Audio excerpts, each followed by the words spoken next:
La suegra de mi hijo apartó mi plato y gritó: «La gente pobre no se sienta aquí». Solo sonreí, tomé mi bolso y salí del restaurante sin mirar atrás. Hice una sola llamada desde afuera. 10 minutos después, el gerente fue a su mesa. Y lo que dijo la hizo temblar de miedo. Pero déjenme retroceder. Porque para entender por qué esa mujer terminó temblando frente a todo el restaurante Bellavista, primero tienen que conocer quién soy realmente, no la mujer que ellos creían conocer. No la suegra pobre a la que despreciaban, sino la persona que me convertía en silencio, mientras todos miraban hacia otro lado. Mi nombre es Soledad Rentería. Mis amigas me llaman Sol, y tengo 68 años que llevo con orgullo. Vivo en un departamento de 2 habitaciones en la colonia Narvarte, Ciudad de México. Las paredes tienen grietas que nunca arreglé. El piso de mosaico cruje en las noches, y desde mi ventana veo la calle donde cada mañana Don Chuy vende tamales con su carrito oxidado. Para cualquiera que entre aquí, soy una viuda común. Una mujer que sobrevive con la pensión de su esposo fallecido. Que compra en el mercado de la esquina, que regatea los jitomates, que guarda los frascos de vidrio porque nunca se sabe cuándo hacen falta.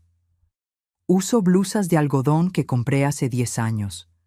Mis zapatos tienen la suela gastada pero bien cuidada. No hay lujos visibles. No hay alardes. Y eso es exactamente lo que quiero que vean. Porque la verdad es muy distinta. Heredé de mi esposo Héctor algo que nadie imaginaba. Cuando murió hace 12 años, todos asumieron que me dejó apenas lo suficiente para sobrevivir. Lo que no sabían es que Héctor y yo construimos, en absoluto silencio, una cadena de restaurantes. 12 establecimientos repartidos por toda la ciudad. Desde fondas discretas en Coyoacán hasta restaurantes elegantes en Polanco. Grupo Gastronómico Rentería, valuado en 45 millones de pesos. Y yo soy la única dueña. ¿Por qué nunca lo dije?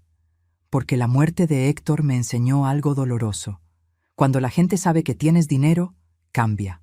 Sus sonrisas se vuelven interesadas, sus abrazos calculados, sus palabras ensayadas. Vi cómo familiares lejanos aparecían de la nada pidiendo préstamos que jamás pensaban devolver. Vi cómo me miraban como si fuera un cajero automático con piernas. Entonces tomé una decisión. Guardé el secreto. Viví con sencillez. Dejé que el mundo me viera como una viuda humilde. Y observé quién me visitaba sin esperar nada a cambio. Quién me llamaba solo para preguntar cómo estaba mi día. Quién me amaba por ser Soledad, no por lo que Soledad podía darles. Mi único hijo, Rodrigo, tampoco sabe la verdad completa. Tiene 35 años, es arquitecto, un hombre honesto que trabaja duro. Le enseñé a valorar el esfuerzo, no la herencia. Sabe que su padre le dejó algo, pero cree que apenas alcanza para mi vejez tranquila. ¿Y yo? Yo preferí que así fuera.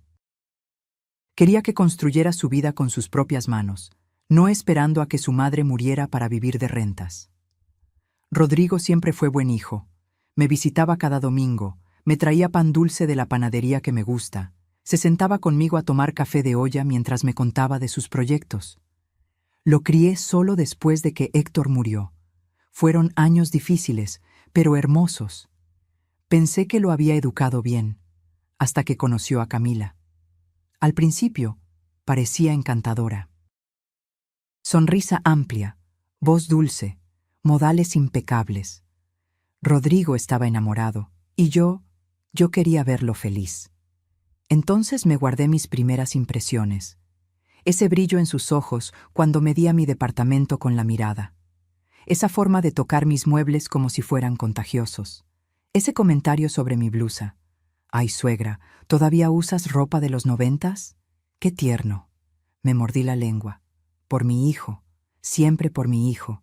Se casaron hace 3 años. La boda fue en un jardín elegante en las afueras de la ciudad. Camila insistió en que yo no necesitaba ayudar con los gastos. con ese tono que dejaba claro que de todas formas mi ayuda sería insignificante. Durante la ceremonia, intentó colocarme en las filas traseras para las fotos familiares. «Es que desentonas con el color de las damas de honor, suegra. Mejor te quedas aquí atrás, ¿sí?» Rodrigo no dijo nada. Solo me apretó la mano y susurró: «Mamá, es su día. Dejémosla feliz». Y yo dejé. Porque el amor de madre no tiene condiciones, o eso creía entonces. Pero las cosas empeoraron. Los domingos familiares empezaron a cancelarse. «Ay, suegra, es que tenemos planes». Las llamadas se hicieron más escasas. «Rodrigo está muy ocupado. ¿Le digo que te marque después?» Y cuando yo llamaba, escuchaba a Camila al fondo. «Otra vez tu mamá. Dile que estás en una junta». Me tragué la tristeza. La disolví en mi café matutino. La escondí detrás de mi sonrisa cuando finalmente los veía. No quería ser la suegra conflictiva, la que causaba problemas, la que exageraba. Pero entonces conocí a Estela Vega de Montalvo, la madre de Camila, y ahí entendí de dónde salía todo. ¿Qué pasó cuando esa mujer entró en mi vida? ¿Qué palabras salieron de su boca la primera vez que nos vimos? Eso lo descubrirán en un momento. Debería haberlo visto desde el principio. Las señales estaban ahí, brillantes como luces de neón en la oscuridad. Pero el amor de madre es ciego. O peor aún, elige no ver. El día de la boda, llegué temprano al jardín. Llevaba un traje sastre color vino que había mandado hacer especialmente para la ocasión. Nada ostentoso, pero digno, elegante. Me sentía bien, incluso ilusionada. Iba a ver a mi único hijo casarse con la mujer que amaba. ¿Qué más podía pedir? Camila apareció envuelta en tul y encaje, radiante como toda novia debe estar. Pero cuando me vio, su sonrisa perfecta tembló apenas un segundo. Sus ojos me recorrieron de arriba a abajo y supe que había reprobado algún examen invisible. «Suegra», me dijo, acercándose con pasos estudiados, «qué interesante tu conjunto». Interesante, esa palabra que la gente usa cuando no puede decir lo que realmente piensa. «Gracias, hija», respondí, intentando abrazarla. Pero ella se apartó ligeramente, tocando apenas mi hombro. «Cuidado con el maquillaje, todavía no está fijado». La fotógrafa empezó a organizar a la familia para las fotos. Camila se colocó al centro, rodeada de sus padres, sus hermanas, sus primas, un ejército de gente hermosa con vestidos coordinados en tonos pastel. Yo quedé a un lado, esperando mi turno. «Bueno, ahora las fotos con la familia del novio», anunció la fotógrafa. Camila levantó una mano. «Espera, hagamos primero las fotos solo con Rodrigo y sus padrinos, las otras después». Me quedé parada ahí, sosteniendo mi bolso, sintiéndome como un mueble que estorba durante una mudanza. Rodrigo me buscó con la mirada. Pude ver la incomodidad en su rostro, pero Camila ya lo había tomado del brazo, arrastrándolo hacia el jardín central donde la luz era perfecta. Tomaron 20 fotos, 30, 50, con los padrinos, con los amigos del novio, con el perro de la quinta, por el amor de Dios. Cuando finalmente me llamaron, la fotógrafa ya estaba guardando el equipo principal. «Solo unas rápidas con el celular», dijo Camila con esa voz dulce que ya empezaba a sonarme falsa. «Es que se nos hizo tarde y los invitados ya están llegando. 3 fotos». Me tomaron 3 fotos con mi hijo el día de su boda, pero me lo tragué. Sonreí. Aplaudí cuando dijeron, «Sí, acepto». Lloré cuando se besaron, porque a pesar de todo, mi hijo se veía feliz, y su felicidad era lo único que me importaba. ¿O no? Los primeros meses fueron una ilusión casi perfecta. Rodrigo me visitaba, aunque menos. Me llamaba, aunque más breve. «Tengo que colgar, mamá. Camila me está esperando para cenar». Siempre Camila esperando. Siempre Camila necesitando. Siempre Camila primero. Empecé a notar cosas pequeñas. Cuando yo hablaba, Camila revisaba su teléfono. Cuando yo contaba alguna anécdota, ella bostezaba sin taparse la boca. Cuando yo llevaba comida que había preparado para ellos, la dejaba en el refrigerador hasta que se echaba a perder. Ay, suegra, es que estamos a dieta, pero gracias. Los domingos, nuestra tradición sagrada desde que Rodrigo era niño, comenzaron a desaparecer. Primero fue: mamá, este domingo no podemos. Camila tiene una reunión familiar. Luego, es que nos invitaron a un brunch con sus amigas. Después, mejor otro día, ¿sí? Es que queremos descansar. Pasaron de cada domingo a 2 veces al mes. Luego, a 1 vez al mes. Y finalmente, a te avisamos cuando podamos. Una tarde, decidí pasar sin avisar. Llevaba el mole que tanto le gustaba a Rodrigo, ese que me tomaba horas hacer, con el chocolate que compraba en el mercado de Coyoacán. Toqué el timbre de su departamento en la colonia Roma. Rodrigo abrió la puerta en pants, sorprendido. «¿Mamá? No sabía que venías». «Quería darles una sorpresa», dije, levantando el recipiente. «Hice tu mole favorito». Detrás de él, Camila apareció envuelta en una bata de seda. Me miró como si hubiera interrumpido algo sagrado. «Suegra, qué inesperado». «Puedo dejar esto e irme», ofrecí, sintiéndome de pronto intrusa en la vida de mi propio hijo. «No, mamá, pasa», dijo Rodrigo, pero Camila ya tenía esa expresión, esa que yo empezaba a reconocer. «Es que tenemos planes, amor», le dijo a Rodrigo, ignorándome completamente. «¿Recuerdas? Quedamos de ir al cine con Daniela y su esposo». Rodrigo parpadeó, confundido. «¿Hoy? Pensé que era mañana». «No, cariño, es hoy, a las 6, y ya son las 5». Mentía. Lo supe por cómo evitó mi mirada. Lo supe por cómo sus dedos tamborileaban nerviosos en el marco de la puerta. Estaba inventando una excusa para que yo me fuera. Me quedé 15 minutos, suficientes para dejar el mole, tomar un vaso de agua que nadie me ofreció y escuchar a Camila hablar por teléfono en voz alta. «Sí, ya sé que llegamos tarde. Es que llegó una visita inesperada». Cada palabra cargada de molestia. Cuando salí de ese departamento, con mi bolso vacío y mi corazón pesado, lloré en el elevador. Lloré en el metro. Lloré en mi casa, sentada en mi sillón gastado, preguntándome en qué momento me había convertido en una visita inesperada en la vida de mi hijo. Pero lo peor vino después. Una tarde, fui al súper cerca de su casa. Necesitaba comprar algunas cosas y aproveché para pasar por el barrio, con la esperanza secreta de encontrármelos, de tener una de esas casualidades que te permiten compartir un café sin que parezca que estás mendigando atención. Estaba en el pasillo de los lácteos cuando la escuché. La voz de Camila, inconfundible. Me asomé apenas, escondiéndome detrás de una promoción de yogures. Ella estaba con 2 amigas, empujando su carrito, riéndose. «No sabes lo insoportable que es», decía Camila. «Aparece sin avisar, como si nuestra casa fuera hotel de paso. Trae comida que nadie le pidió. Se queda parada ahí esperando a que la invitemos a comer». Una de sus amigas rió. «Ay, todas las suegras son iguales. Creen que porque parieron al hijo, tienen derechos eternos». «Lo peor es que Rodrigo no entiende», continuó Camila. «Le digo que ponga límites, pero es tan blando con ella.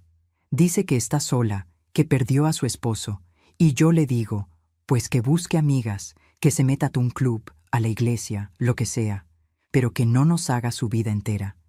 Es sofocante, sofocante». Esa palabra se me clavó en el pecho como un clavo oxidado. Salí de ese súper sin comprar nada. Caminé por la calle sin rumbo.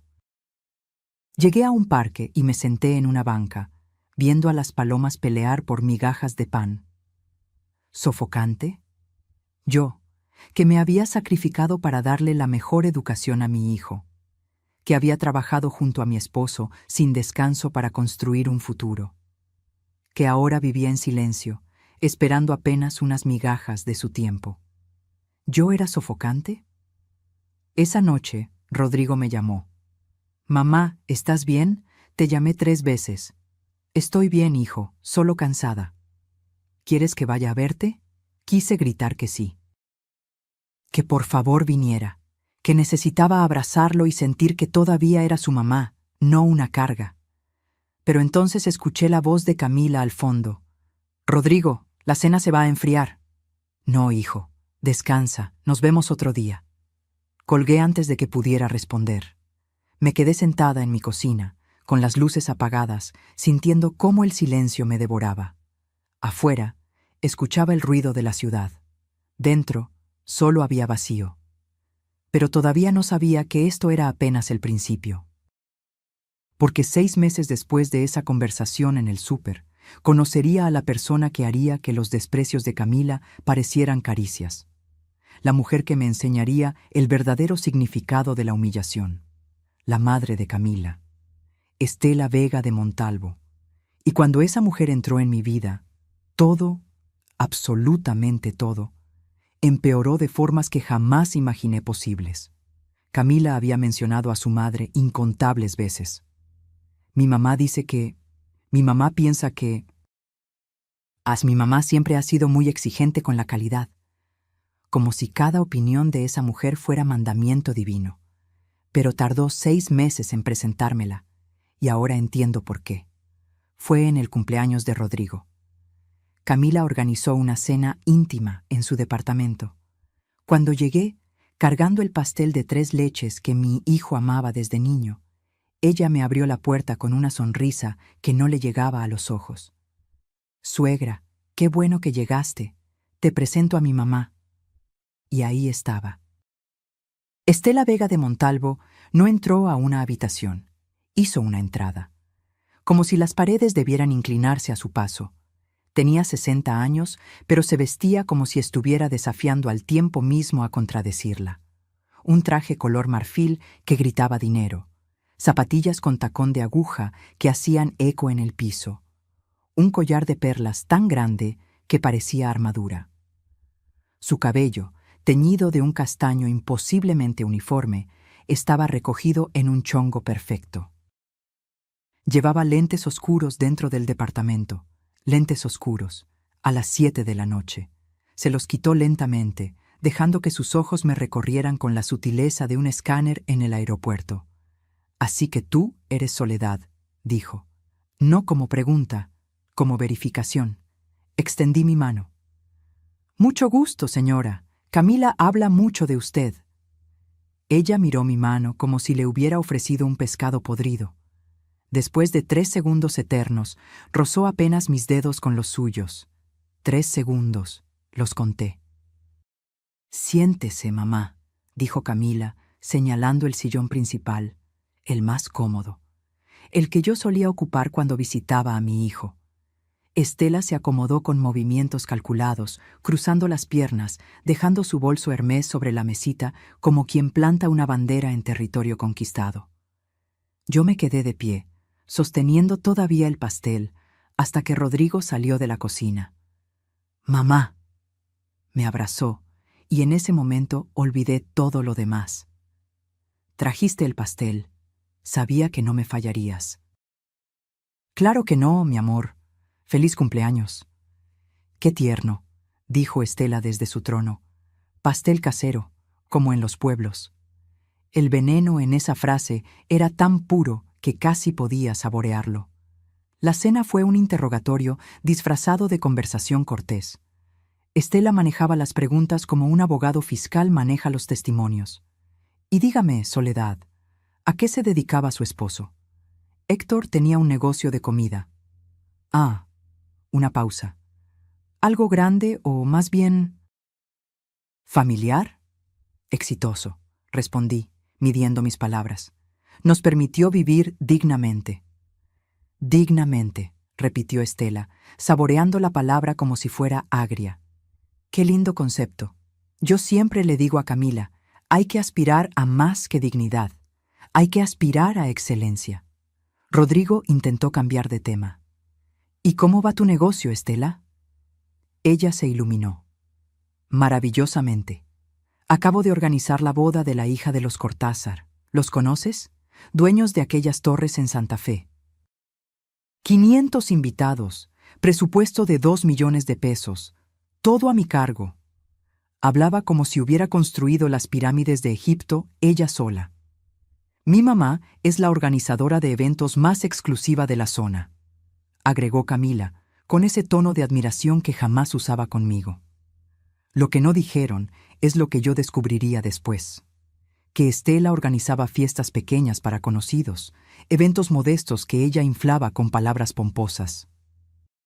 Que la boda de los Cortázar fue en realidad el evento de una prima lejana de alguien con ese apellido, y que su participación se limitó a conseguir el salón.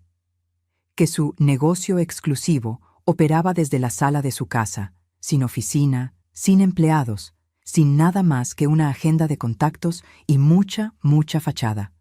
Pero esa noche, sentada en el departamento de mi hijo, yo no sabía nada de eso.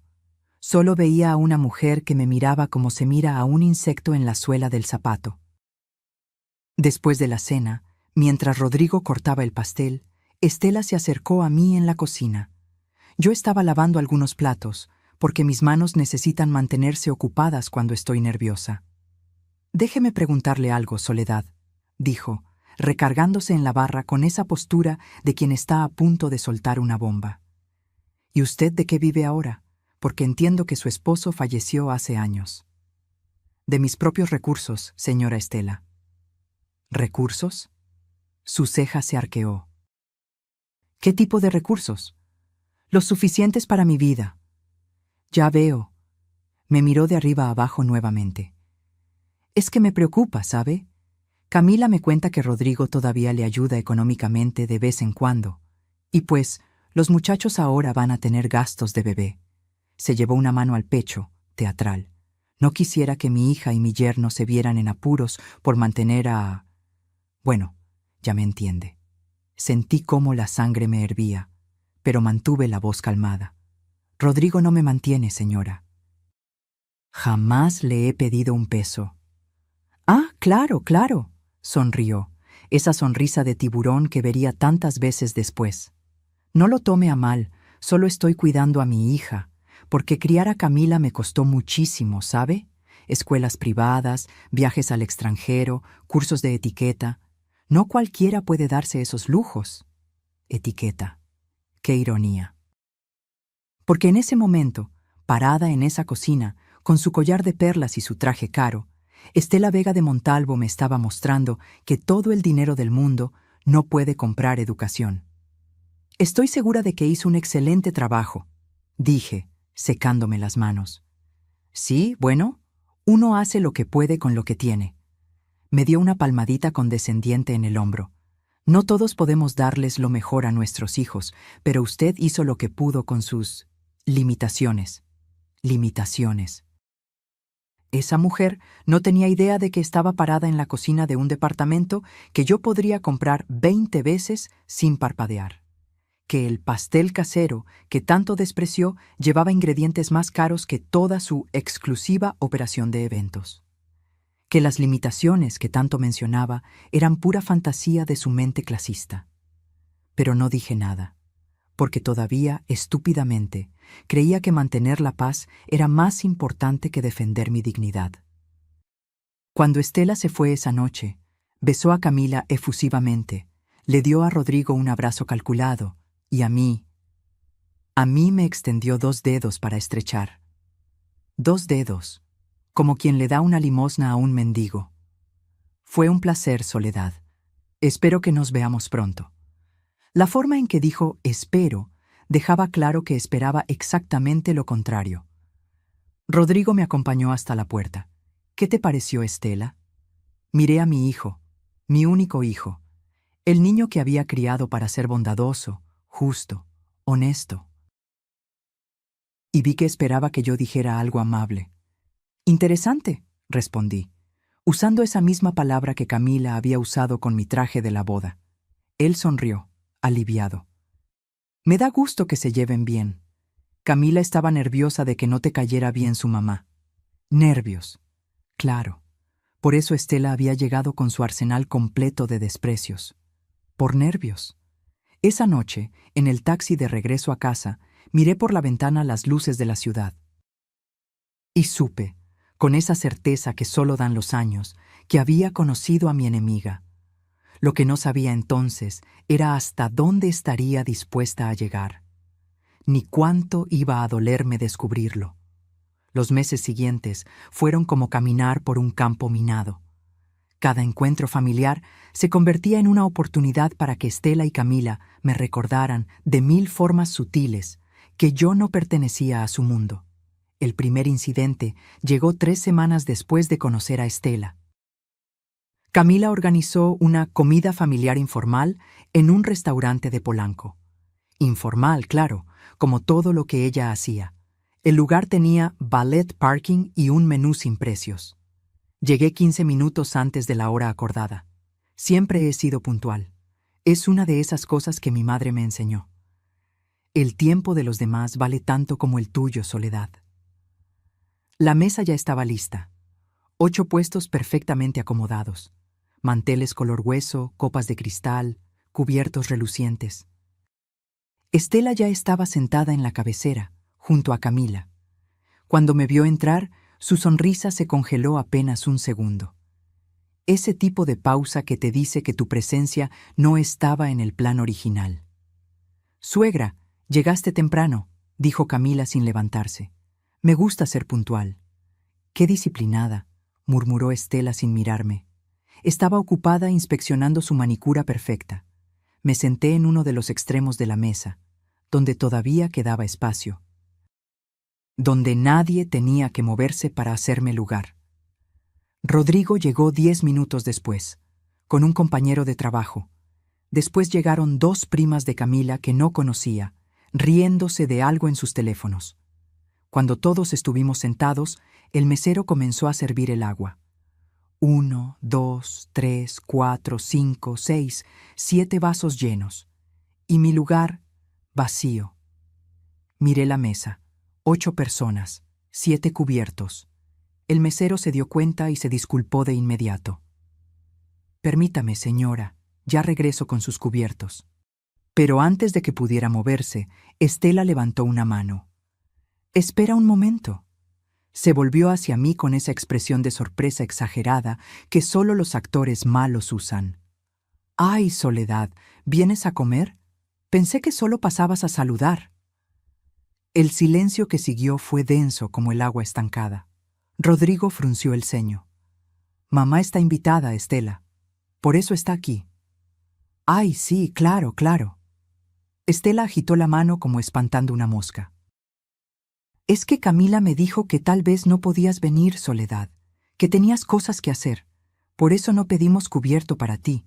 Pero bueno, ya que estás aquí...» Se volvió al mesero. «Tráele lo necesario. Aunque no sé si habrá suficiente comida. Pedimos para 7». «No hay problema», intervino el mesero, profesional. «Traigo los cubiertos de inmediato». Pero el daño ya estaba hecho. Las primas de Camila intercambiaron miradas. El compañero de Rodrigo se concentró intensamente en su servilleta. ¿Y yo? Yo me quedé sentada ahí, sintiendo cómo el calor me subía al rostro. No por vergüenza, por rabia. Camila ni siquiera me defendió, solo dijo: «Ay, mamá, seguro fue confusión». Pero sonreía. Esa sonrisita pequeña que te dice que la confusión fue absolutamente intencional. Comí esa tarde con los cubiertos que llegaron 5 minutos después. La comida me supo a ceniza. Cada bocado era un esfuerzo. Cada conversación en la que Estela participaba ignorándome por completo era una puñalada silenciosa. Cuando me preguntaron sobre mi vida, sobre mi casa, sobre mis días, Estela bostezaba abiertamente, sin taparse la boca, como si mi existencia fuera el espectáculo más aburrido del mundo. «¿Y qué haces para entretenerte, Soledad?», preguntó una de las primas, intentando ser amable. «Leo mucho, voy al mercado, visito a algunas amigas del barrio». «Qué pintoresco», interrumpió Estela. «Yo no tendría paciencia para esa vida tan simple. Necesito estimulación constante. Eventos, galas, gente interesante». «Gente interesante. como si yo fuera un mueble viejo que todavía funciona, pero que ya nadie quiere en la sala. Rodrigo intentó cambiar de tema hablando de su trabajo, de un proyecto nuevo que estaba diseñando. Pero incluso ahí, Estela encontró la forma de clavarme su cuchillo invisible. Qué orgullo debes sentir, Soledad. Tu hijo se hizo profesionista a pesar de las circunstancias. A pesar de las circunstancias, como si yo hubiera sido un obstáculo que él tuvo que superar, no la madre que trabajó doble turno para pagar su universidad. Me mordí la lengua, literalmente. Sentí el sabor metálico de la sangre en mi boca, pero lo peor aún no había pasado. 2 meses después, Camila anunció que estaba embarazada. Recibí la noticia por teléfono. Ni siquiera me lo dijeron en persona. Rodrigo llamó una tarde, emocionado, y yo lloré de felicidad. Iba a ser abuela. Después de tantos años, después de tanta soledad, tendría a una personita nueva que amar. Mamá va a organizar el baby shower, me dijo Rodrigo. Va a ser algo grande. Estela está súper emocionada. Estela. Claro. Estela organizando, Estela decidiendo, Estela en control de todo. ¿Cuándo es?, pregunté, para no hacer planes ese día. El 23 de abril. Te voy a mandar la invitación por WhatsApp. Esperé. Pasó una semana, 2 semanas. Nada. Le escribí a Rodrigo. Hijo, no me ha llegado la invitación. Estela mandó las invitaciones por correo postal. Debe llegarte pronto. Llegó. El 24 de abril. Un día después del evento. El sobre estaba dirigido a una dirección equivocada. Calle Hidalgo 847. Yo vivo en Hidalgo 487. Un error tan conveniente que dolía. Llamé a Rodrigo inmediatamente. Hijo, la invitación llegó mal. El baby shower fue ayer, ¿verdad? Hubo una pausa. Mamá, sí. Pensamos que no querías ir. Como no confirmaste, nunca recibí la invitación a tiempo. Otra pausa, más larga. Déjame hablar con Camila. No volvió a llamar ese día, ni al siguiente. Cuando finalmente lo hizo, 3 días después, su voz sonaba cansada. Fue un error del correo, mamá. Estela está muy apenada. Apenada. Seguro. Vi las fotos en Facebook. 80 personas. Decoraciones rosas y doradas. Mesa de postres con 3 pisos. Estela en el centro de todas las fotos, radiante, recibiendo agradecimientos como si ella fuera la que estaba embarazada. Y yo ni siquiera estaba en las etiquetas, como si nunca hubiera existido. Pero me dije a mí misma, cuando nazca la bebé, todo cambiará. Cuando tenga a mi nieta en brazos, nada de esto importará. Qué ingenua fui. El 14 de septiembre, a las 3:42 de la madrugada, nació Emilia, mi nieta. 5 kilos de perfección envuelta en una mantilla rosa. Rodrigo me llamó llorando de felicidad. Mamá, ya nació, es hermosa, ven al hospital. Me vestí temblando de emoción. Ni siquiera me peiné bien. Tomé el primer taxi que encontré. Llegué al Hospital Ángeles en 30 minutos. Subí corriendo al 4º piso. Maternidad. Habitación 412. Cuando llegué a la puerta, Estela estaba ahí, parada, bloqueando la entrada. Soledad. No me saludó, solo dijo mi nombre, como quien identifica un paquete. Vengo a conocer a mi nieta. Las visitas son solo para familia cercana. Cruzó los brazos. Camila acaba de pasar por una cesárea. Necesita tranquilidad. Mucha gente la estresa. Soy la abuela. Soy familia. Familia cercana, repitió. Cada palabra una piedra. Puedes ver a la bebé otro día, cuando Camila esté más recuperada, cuando haya menos gente. Miré por encima de su hombro. Dentro de la habitación había al menos 10 personas. Las hermanas de Camila, sus primas, su padre, su tía.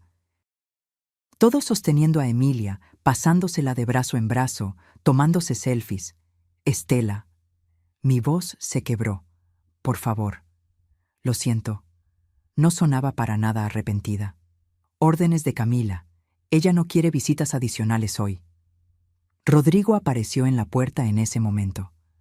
Cuando me vio, Su rostro se iluminó. «Mamá, pasa, ven a conocer a Emilia».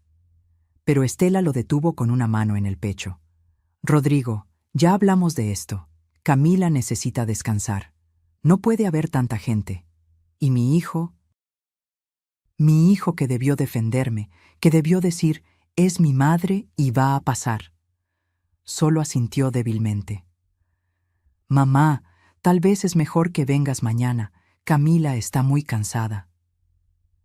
Me quedé parada en ese pasillo de hospital, con el peluche de jirafa que había comprado para mi nieta, con las lágrimas quemándome los ojos, viendo cómo Estela cerraba la puerta en mi cara.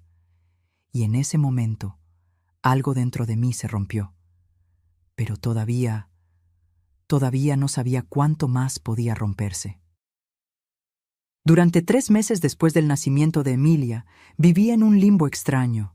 Veía a mi nieta en cuentagotas, 15 minutos aquí, media hora allá, siempre cuando a Camila le convenía, siempre bajo supervisión, como si fuera una extraña peligrosa en lugar de la abuela.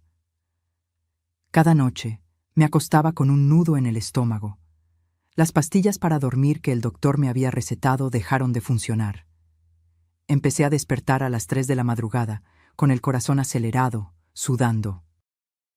Pensaba en Rodrigo, en Emilia, en cómo me habían borrado de sus vidas sin que nadie moviera un dedo para impedirlo. Dejé de comer bien. ¿Para qué cocinar cuando estás sola? El mole que tanto me gustaba hacer perdió el sentido.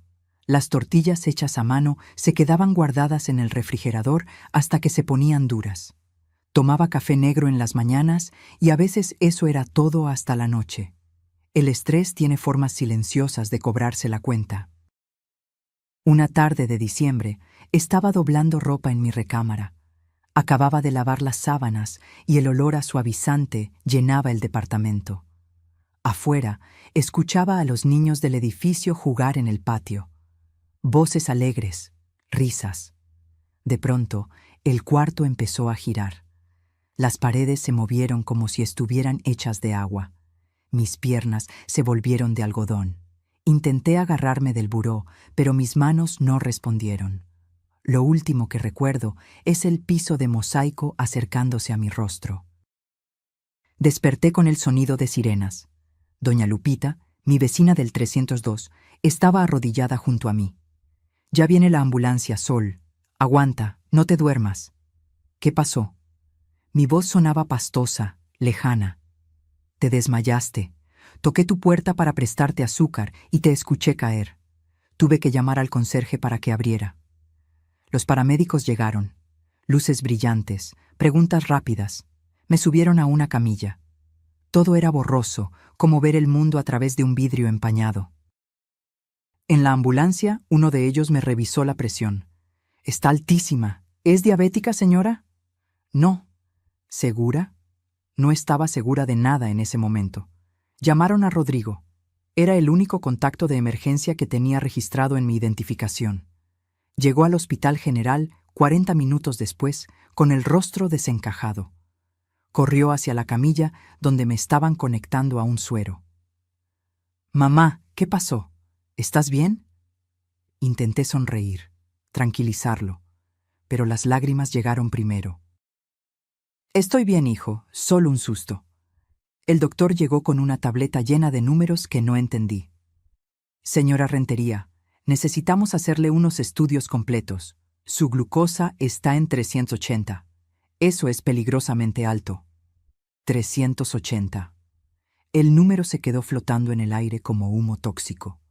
«¿Eso qué significa?», preguntó Rodrigo. «Significa que su mamá tiene diabetes avanzada. Por los niveles, probablemente lleva meses desarrollándose sin tratamiento». Pero ella nunca dijo nada. Muchas veces los síntomas se confunden con cansancio, estrés. El doctor me miró directamente. «¿Ha tenido mucho estrés últimamente, señora?»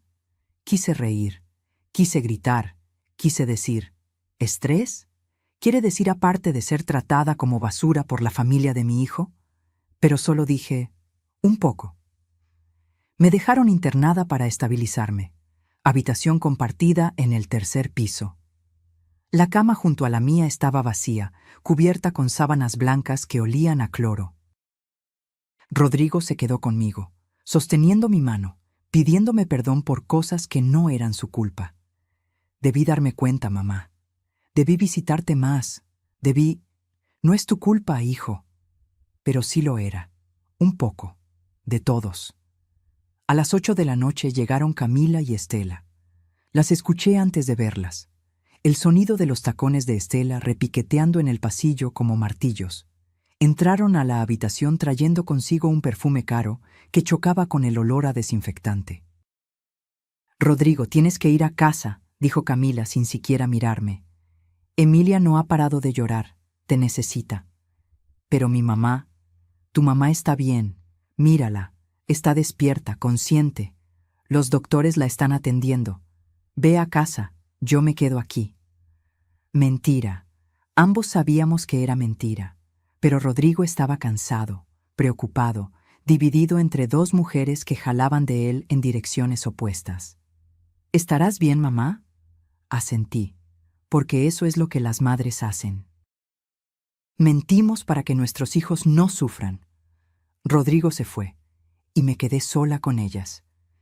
Estela se acercó a la ventana, mirando hacia la calle como si el panorama le pareciera fascinante.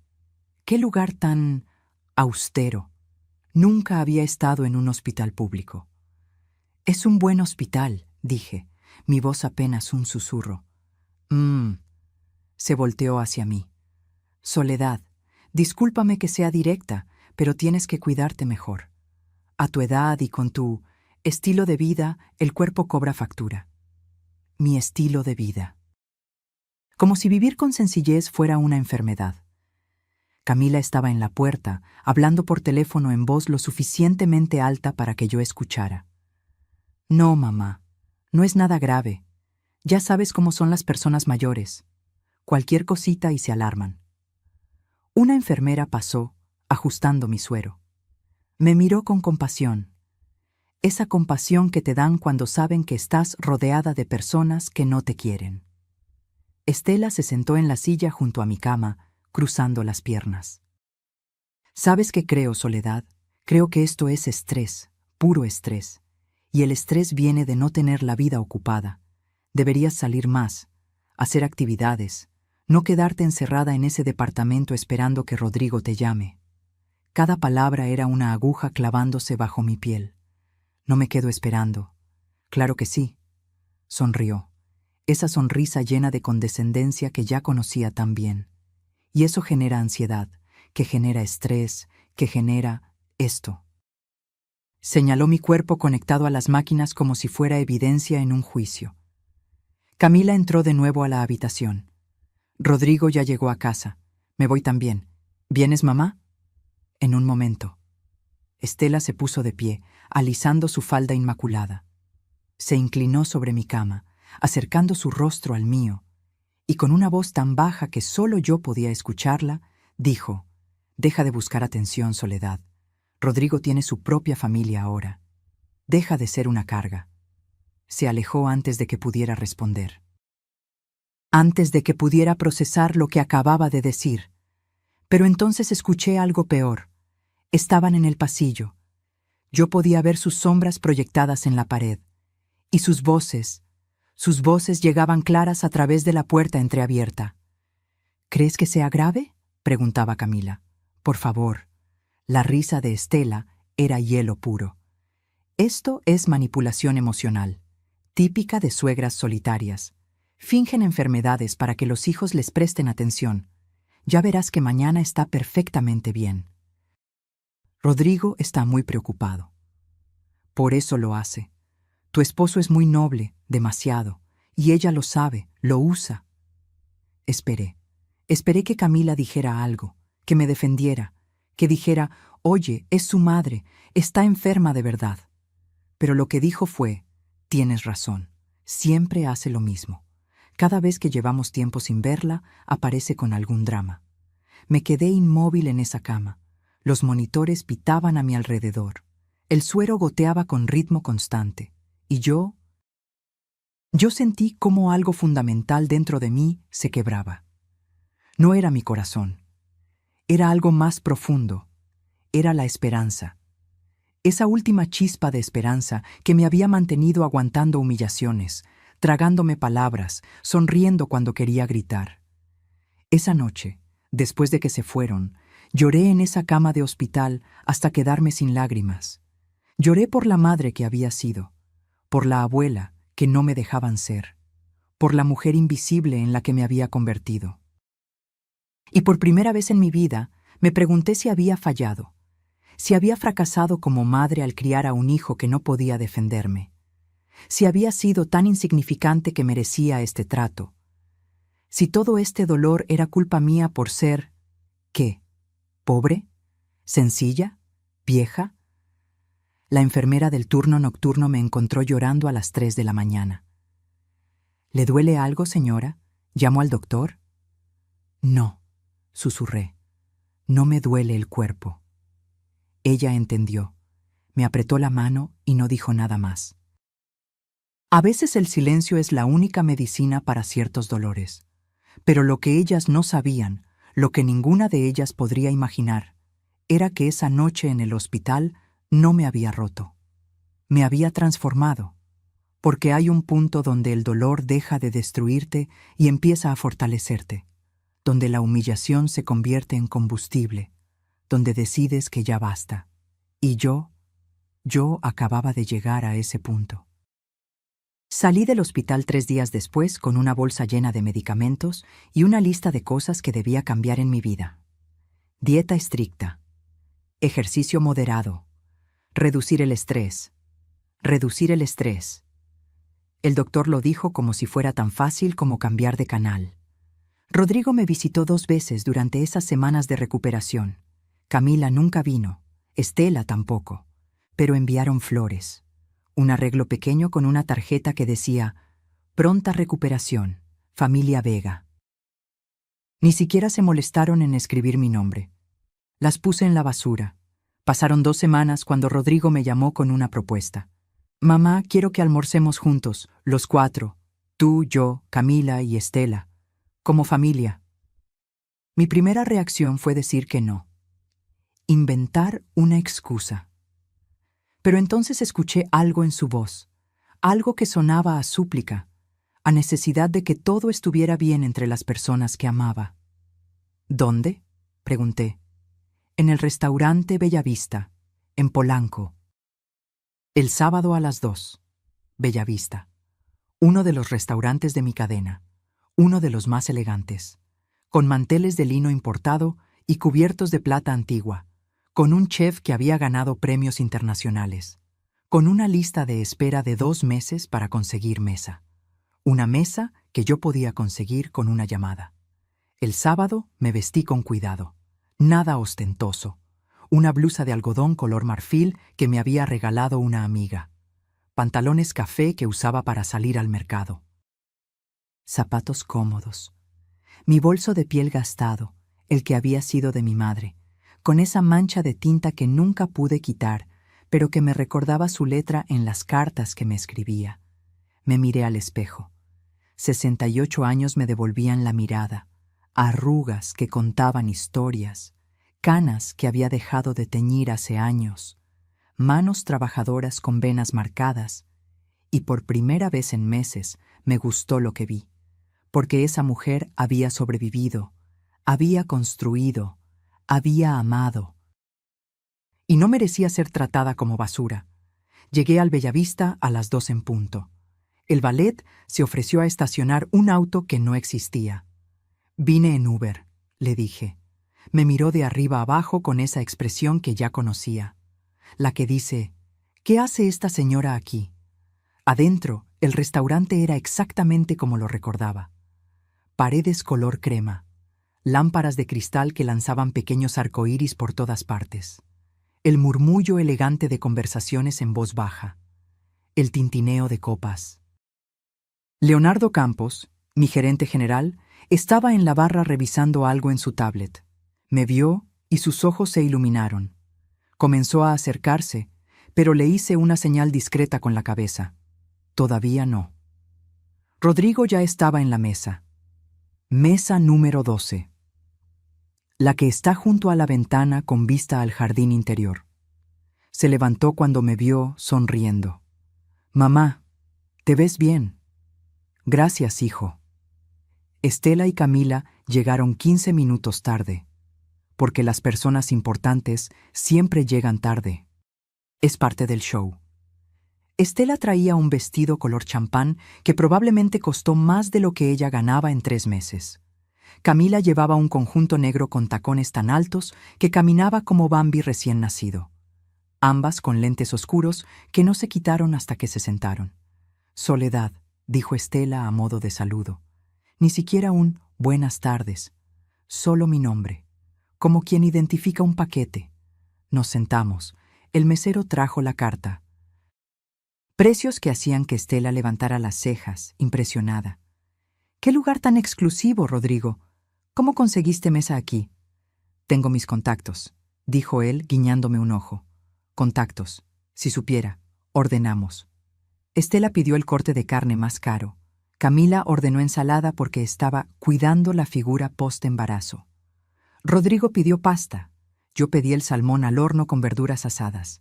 La comida llegó en esos platos blancos enormes, donde la presentación vale más que el hambre. Todo perfecto, todo calculado. Como siempre había instruido a mis chefs, estábamos a mitad de la comida cuando sucedió. Estela tomó su copa de vino y me miró por encima del borde. «Soledad, tengo curiosidad. ¿Cómo pagas comidas en lugares así? Porque esto debe costar... ¿Cuánto? ¿1,000 pesos por persona? 2,300 para ser exactos». Lo sabía porque yo había diseñado el menú con el chef. «Me las arreglo», respondí. «Ya, pero en serio, con tu pensión». Dejó la frase colgando, esperando que yo me sintiera obligada a explicar mi vida financiera. No lo hice. Eso la irritó. Vi cómo apretaba la mandíbula, cómo sus dedos tamborileaban en el mantel, y entonces lo hizo. Extendió su mano, tomó mi plato, lo apartó bruscamente hacia el centro de la mesa, haciendo que el tenedor cayera con un ruido metálico que hizo que las mesas cercanas voltearan. «La gente pobre no se sienta aquí». Su voz atravesó el restaurante como un cuchillo. «Este es un lugar para personas de clase. Personas que entienden lo que significa la elegancia, no para...». Me miró de arriba abajo. «No para gente que viene del mercado». El silencio que siguió fue absoluto. Todos en el restaurante nos miraban. El mesero se quedó congelado a mitad de servir vino en otra mesa. El sommelier dejó de respirar. Hasta la música de fondo pareció detenerse. Camila se rió. Una risa nerviosa, pero risa al fin. «Suegra, entiende tu lugar. Esto no es un comedor comunitario». Miré a Rodrigo, esperando, rogando que dijera algo, lo que fuera. Se quedó mudo, paralizado, la boca abierta, los ojos grandes, como un niño que presencia un accidente y no sabe qué hacer. Y algo dentro de mí, algo que había estado agrietándose durante meses, finalmente se rompió, pero no hacia adentro, hacia afuera. Me puse de pie, lentamente, con la dignidad de quien ha vivido demasiado como para que le roben lo último que le queda. Respiré profundo. El aire olía a comida cara y perfume más caro aún. «Tienen razón», dije, mi voz tranquila, firme, sin temblor. «Hay lugares donde no pertenezco». Tomé mi bolso, ese bolso gastado que tanto despreciaban, pero no porque sea pobre. Las miré directamente a los ojos, primero a Estela, luego a Camila, sino porque tengo dignidad, algo que ustedes no podrían comprar ni con todo el dinero del mundo. Caminé hacia la salida, cabeza en alto, espalda recta, pasos firmes. Escuché a Rodrigo levantarse. «Mamá, espera». Pero no me detuve. Salí del restaurante. El aire fresco de la tarde me golpeó el rostro. Había un árbol de jacarandas afuera, sus flores púrpuras cayendo como lágrimas sobre la banqueta. Me detuve bajo su sombra. Saqué mi teléfono. Marqué un número que tenía guardado como Oficina Emergencias. Leonardo Campos contestó al segundo timbre. Señora Rentería, ¿está todo bien? Leo, estoy afuera del Bellavista. Necesito que vayas personalmente. Ahora. Mesa 12. Manda a Octavio contigo con el libro de reservaciones VIP. ¿Algún problema? Digamos que es momento de que algunas personas conozcan a la verdadera dueña de los restaurantes donde les gusta presumir. Escuché su sonrisa a través del teléfono. Voy en camino. 3 minutos. Colgué. Me senté en una banca del parque de enfrente. Desde ahí podía ver la entrada del restaurante, ver el movimiento dentro, ver las siluetas de Estela y Camila celebrando su pequeña victoria. Celebrando que habían logrado humillarme. Celebrando que finalmente me habían puesto en mi lugar.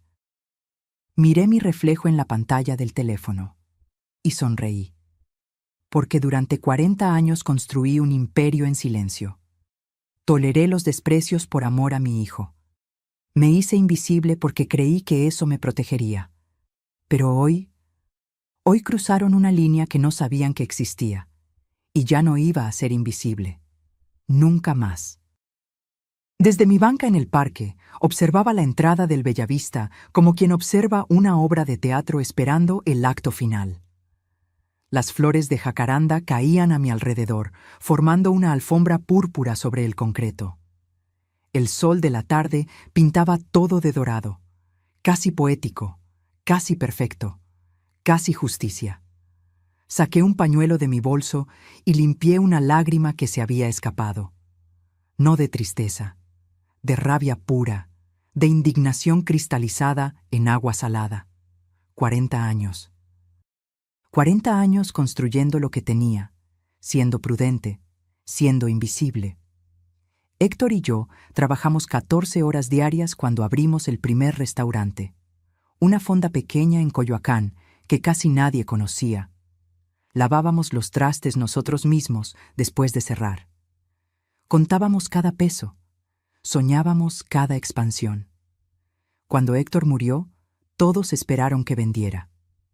¿Para qué quieres un negocio, Soledad? Eres mujer, eres viuda. No entiendes de esas cosas. Pero les demostré que estaban equivocados, sin hacer ruido, sin presumir, solo trabajando. Compré el segundo restaurante, luego el tercero, después una cadena pequeña que estaba en quiebra. La levanté, la pulí, la convertí en algo rentable. 12 restaurantes, 45 millones de pesos, empleados que dependían de mí, familias que comían gracias a las decisiones que yo tomaba cada día desde mi oficina discreta en el centro. Y esta mujer. Esta Estela Vega de Montalvo, que se creía la reina del universo, me había apartado el plato como si fuera basura. Miré mi teléfono. 3 minutos desde la llamada. Leonardo debía estar llegando. Y entonces lo vi. Un Mercedes negro se detuvo frente al restaurante. Del asiento del conductor bajó Leonardo Campos. 45 años. Traje gris impecable. Corbata azul marino. Ese porte de hombre que sabe exactamente quién es y qué representa. Octavio Méndez, el gerente del Bellavista, salió a recibirlo. Los vi hablar brevemente en la entrada.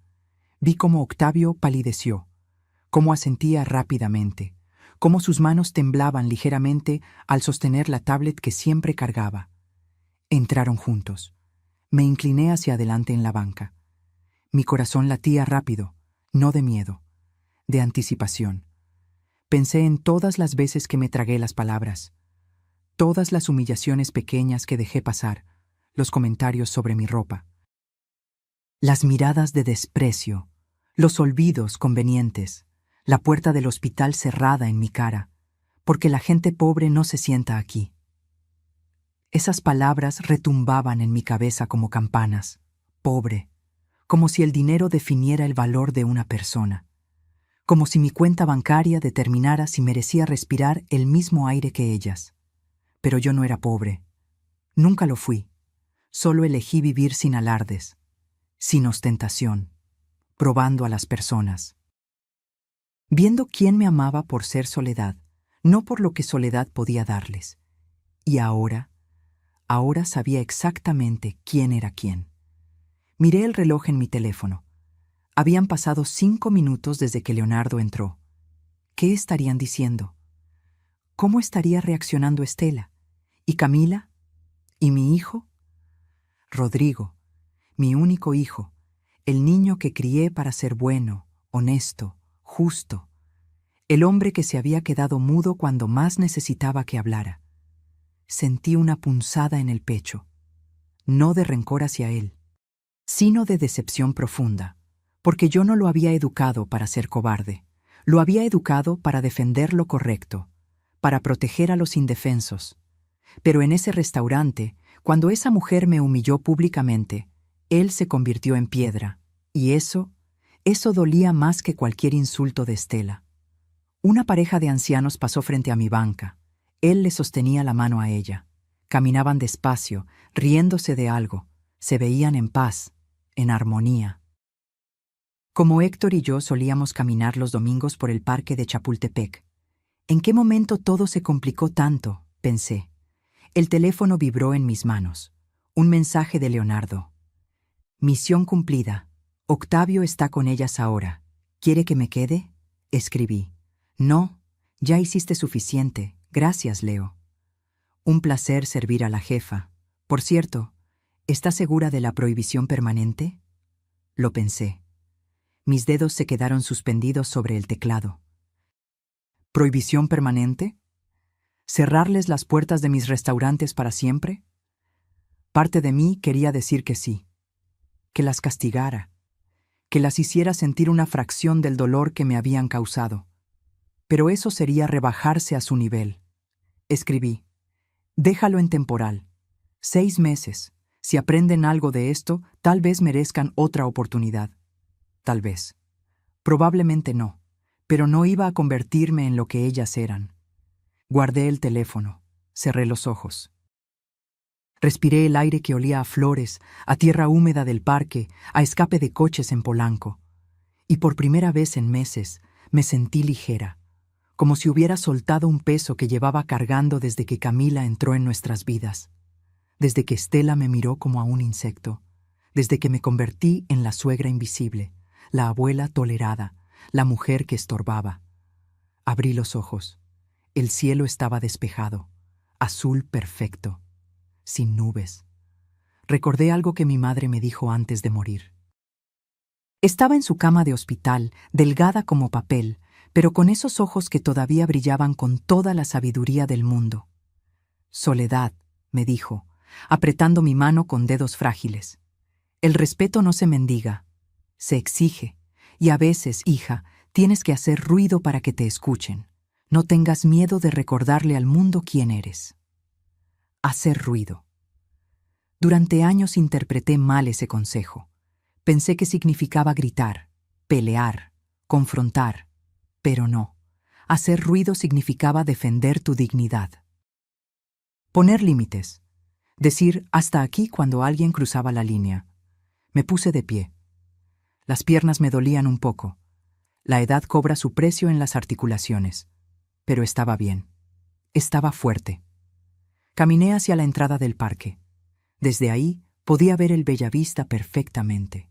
Ver las ventanas grandes. Ver las siluetas de la gente comiendo, riendo, viviendo sus vidas sin saber el drama que acababa de desarrollarse en la mesa 12. Entonces los vi salir. Primero Estela. Su rostro estaba blanco, pálido como la muerte. Caminaba rápido, tropezando ligeramente con sus tacones carísimos. Se llevó una mano a la boca como si estuviera conteniendo náuseas. Después Camila. Ella no corría, pero su postura era diferente. Los hombros caídos, la cabeza baja, como un animal que acaba de ser regañado. Y finalmente, Rodrigo. Mi hijo salió mirando en todas direcciones, buscándome. Lo vi sacar su teléfono, marcar, esperar. Mi teléfono empezó a vibrar en mi bolso. No contesté.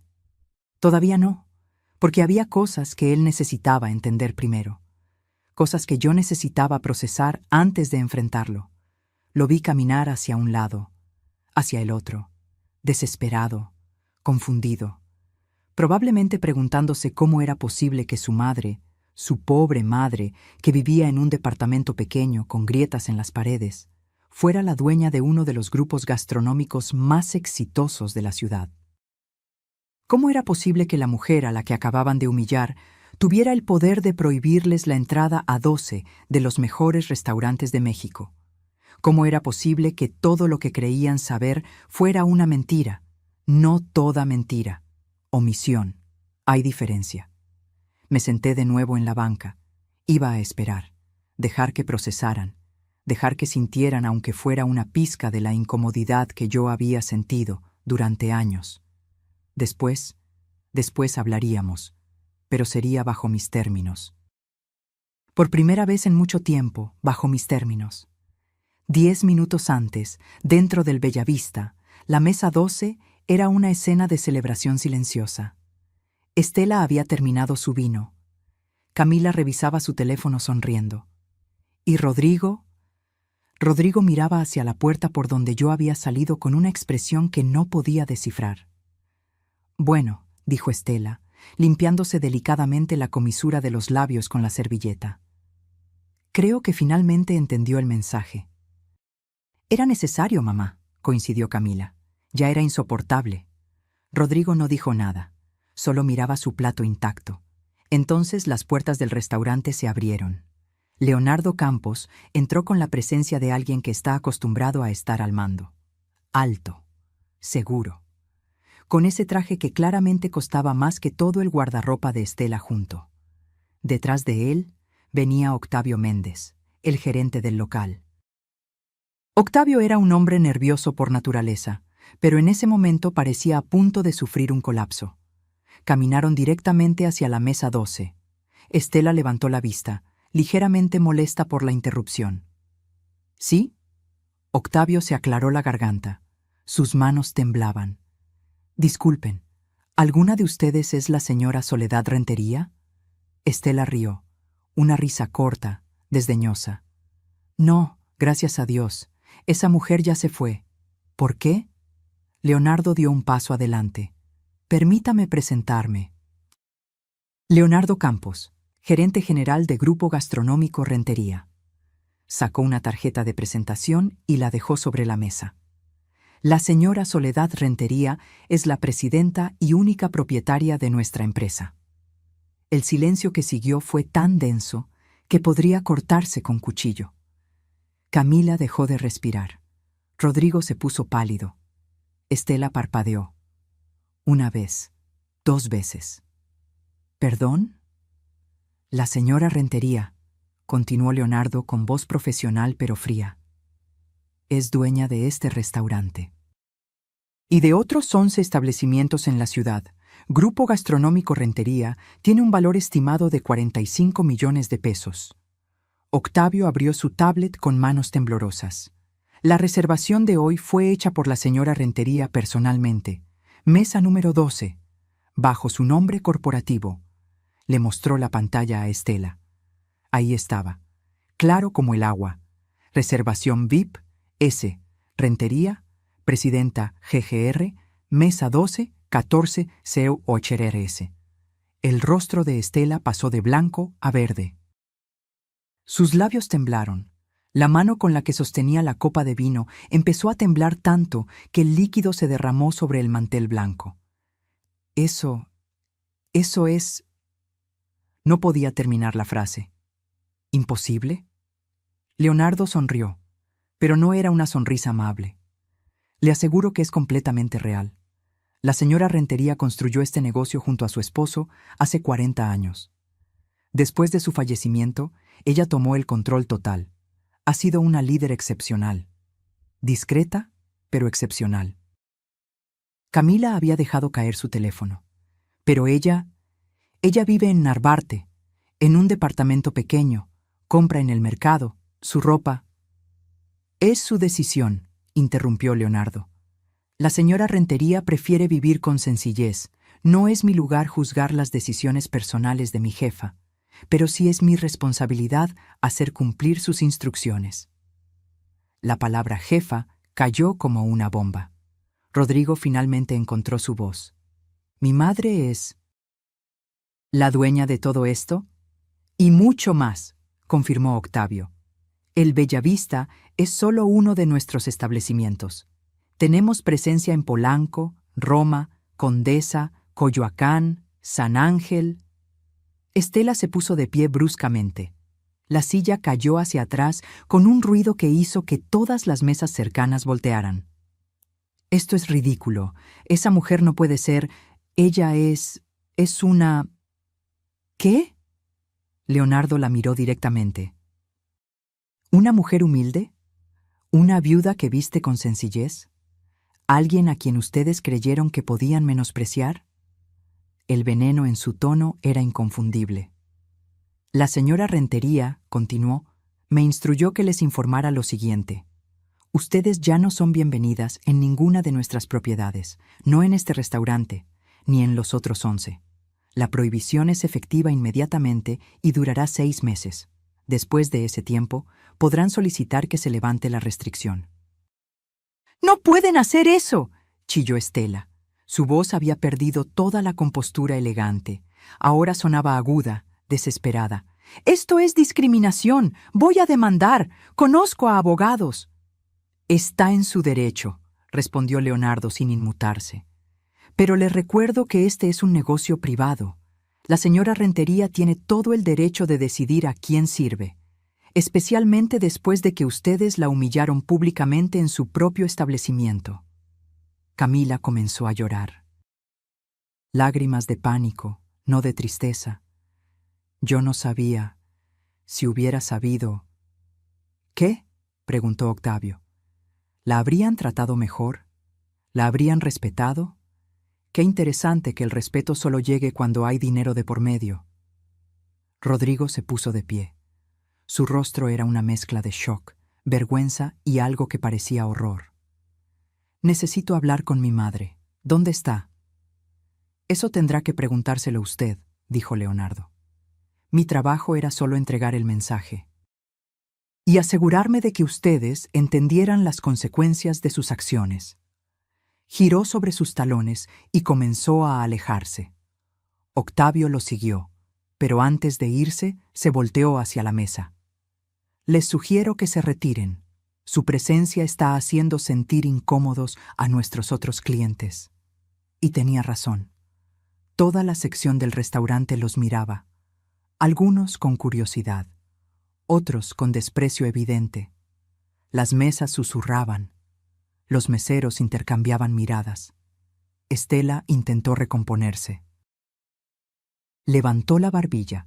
Trató de caminar con dignidad hacia la salida, pero sus piernas temblaban tanto que tropezó con sus propios tacones. Tuvo que sostenerse de una silla para no caer. Camila la siguió, con el rostro hundido en las manos, sollozando. ¿Y Rodrigo? Rodrigo caminó como zombi, como alguien que acaba de descubrir que toda su realidad era una mentira. Cuando llegaron a la entrada, el valet les devolvió las llaves del auto de Estela. Ella las tomó con manos temblorosas. Se subió al auto, encendió el motor, pero no se movió. Se quedó ahí sentada, aferrando el volante, con los ojos vidriosos mirando al vacío. Porque en ese momento, Estela Vega de Montalvo entendió algo fundamental. Todo su pequeño mundo de fachadas y presunciones acababa de colapsar. La mujer a la que había tratado como basura resultó ser alguien 1000 veces más poderosa que ella. Y lo peor era que esa mujer había tenido la oportunidad de humillarla desde el principio, pero eligió no hacerlo. Eligió darles oportunidades. Eligió ser amable. Eligió tolerar, hasta que ellas cruzaron la línea. Dentro del auto, Camila sollozaba. «Mamá, ¿qué vamos a hacer?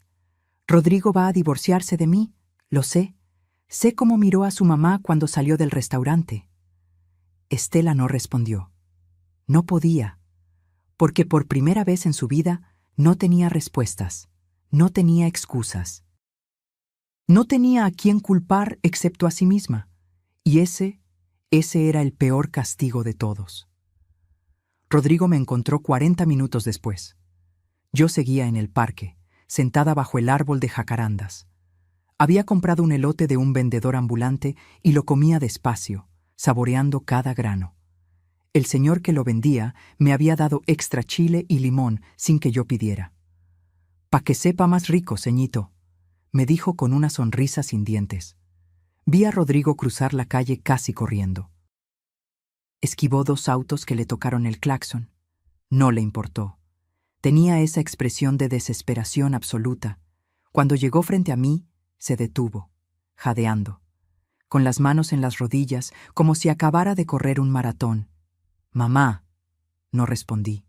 Seguí comiendo mi elote. «Mamá, por favor, necesito que hablemos». «Siéntate, Rodrigo». Señalé el espacio junto a mí en la banca. Se sentó. Y entonces vi algo que no había visto en años: a mi hijo llorar. No lágrimas silenciosas, llanto completo. Sollozos que le sacudían los hombros, la cara roja, los ojos hinchados. «¿Por qué nunca me dijiste?». Su voz se quebraba con cada palabra. «¿Por qué me dejaste creer que apenas tenías para vivir?». Terminé mi elote. Limpié mis manos con una servilleta de papel. La tiré en el bote de basura cercano. Solo entonces lo miré. «Porque quería que me amaras por ser tu madre, no por mi dinero». «Pero yo te amo, siempre te he amado». «¿Sí?». Mi voz era tranquila, demasiado tranquila. «¿Me amaste cuando tu suegra me cerró la puerta del hospital en la cara? ¿Me amaste cuando Camila se rió de mi ropa? ¿Me amaste hace 1 hora cuando Estela me humilló públicamente y tú te quedaste callado como una estatua?». Se tapó la cara con las manos. Lo sé, y me odio por eso. Fui un cobarde, el peor hijo del mundo. Pero mamá tenía miedo. ¿Miedo de qué? De perder a Camila, de que se enojara, de causar problemas. ¿Y perderme a mí? Lo miré directo a los ojos. «¿Eso no te daba miedo?». No pudo sostenerme la mirada. «Rodrigo, te crié solo. Tu padre murió cuando tenías 23 años. Trabajé día y noche para que no te faltara nada, para que estudiaras, para que tuvieras oportunidades. Y nunca, jamás, te pedí nada a cambio, porque eso es lo que hacen las madres. Aman sin condiciones». «Lo sé». «No, no lo sabes». Me puse de pie. Él se levantó también. «Porque si lo supieras, me habrías defendido. La primera vez que Camila me faltó al respeto, tú hubieras puesto límites. Cuando Estela me trató como basura, tú hubieras dicho: esta es mi madre y la respetas o nos vamos». Pero no lo hiciste. Elegiste la paz falsa sobre mi dignidad. Tienes razón, en todo. Fui egoísta, débil. Pero mamá, por favor. Se arrodilló frente a mí, en el pasto, con el pantalón caro de su traje manchándose de tierra. Dame la oportunidad de arreglarlo, de ser el hijo que debí ser desde el principio. Lo miré ahí, arrodillado, y mi corazón se partió, porque era mi hijo, mi único hijo, el niño que solía correr hacia mí cuando se caía en el parque, el adolescente que lloraba en mi hombro cuando le rompieron el corazón por primera vez, el hombre que me abrazaba los domingos y me decía: «Te quiero, mamá», sin que yo tuviera que pedírselo. Pero también era el hombre que me había fallado. «Levántate, Rodrigo». Se levantó. «Necesito que entiendas algo. Durante 40 años construí un imperio. Solo. Después de que tu padre murió, todos esperaban que fracasara, que vendiera, que me rindiera. Pero no lo hice, porque soy más fuerte de lo que cualquiera imagina». Saqué mi teléfono. Abrí la aplicación de mi banco. Le mostré el saldo. 45.352.122 pesos con 47 centavos. Sus ojos se abrieron como platos. «Esto», continué, «es solo lo líquido. No incluye las propiedades, los restaurantes, las inversiones. Tengo suficiente dinero para vivir cómodamente el resto de mi vida, para darte una herencia que te permita retirarte mañana si quisieras, para comprarle a Emilia su educación completa hasta la universidad». «Mamá, pero el dinero no es el punto, ¿verdad? Nunca lo fue. El punto es el respeto, la dignidad, El amor genuino que no depende de cuentas bancarias o estatus social. Guardé el teléfono. Rodrigo, te amo. Eres mi hijo y siempre lo serás. Pero no voy a volver a tu vida si Camila y Estela siguen en ella. Se quedó paralizado. ¿Me estás pidiendo que me divorcie? No, te estoy pidiendo que tomes una decisión consciente sobre qué tipo de vida quieres vivir, con qué tipo de personas, bajo qué valores. Pero Emilia merece crecer viendo a su padre defender lo correcto, respetando a los demás, tratando a las personas con dignidad sin importar su apariencia o cuenta bancaria. ¿Eso es lo que está aprendiendo ahora? ¿Viendo cómo su madre y su abuela materna tratan a la gente? No pudo responder. No te estoy apurando, dije, más suave. Tómate tu tiempo, piénsalo bien. Habla con Camila. Ve si ella realmente puede cambiar. Si Estela puede aprender algo de esto. Pero mientras tanto... ¿Qué? Necesito distancia, tiempo para sanar, para recordar quién soy más allá de ser tu madre. Las lágrimas volvieron a sus ojos. ¿Cuánto tiempo? No lo sé, el que necesite. Comenzó a caminar en círculos, jalándose el cabello. Esto es mi culpa, todo. Si yo hubiera sido más fuerte, si hubiera puesto límites desde el principio. Sí, concordé, pero lo que importa ahora no es el pasado, es qué vas a hacer diferente de aquí en adelante. Se detuvo frente a mí. ¿Puedo abrazarte? Lo pensé. Parte de mí quería decir que no. Quería que sintiera el rechazo que yo había sentido, pero era mi hijo, y el amor de madre es complicado.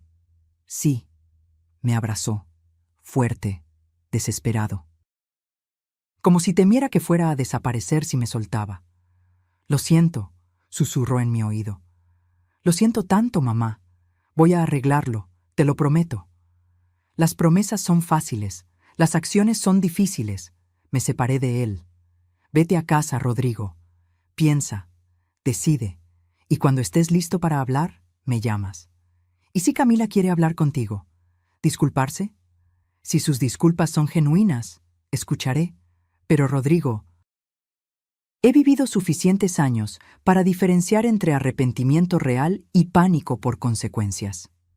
Entendió. Se alejó caminando hacia su auto. A mitad del camino se volteó. Mamá, ¿me odias? No, hijo, nunca podría odiarte, pero estoy muy, muy decepcionada. Y eso duele más que el odio. Lo vi subirse a su auto, arrancar, alejarse. Me senté de nuevo en la banca. El cielo comenzaba a teñirse de naranja. Pronto sería de noche. Saqué mi teléfono. Tenía 17 llamadas perdidas. 12 de Rodrigo, 5 de números desconocidos que probablemente eran Camila o Estela. Las ignoré todas. Marqué otro número. Mi mejor amiga, Refugio. La conocía desde hace 30 años. Ella sí sabía la verdad sobre mi vida. ¿Sol? ¿Estás bien? Cuca, dije, usando su apodo. Hoy pasó algo grande. Cuéntame. Y le conté. Todo. Desde el restaurante hasta la revelación, hasta la conversación con Rodrigo. Cuando terminé, se quedó en silencio un momento. ¿Sabes qué pienso, Sol? ¿Qué? Que hoy recuperaste algo que habías perdido. ¿Mi dignidad? No, nunca la perdiste.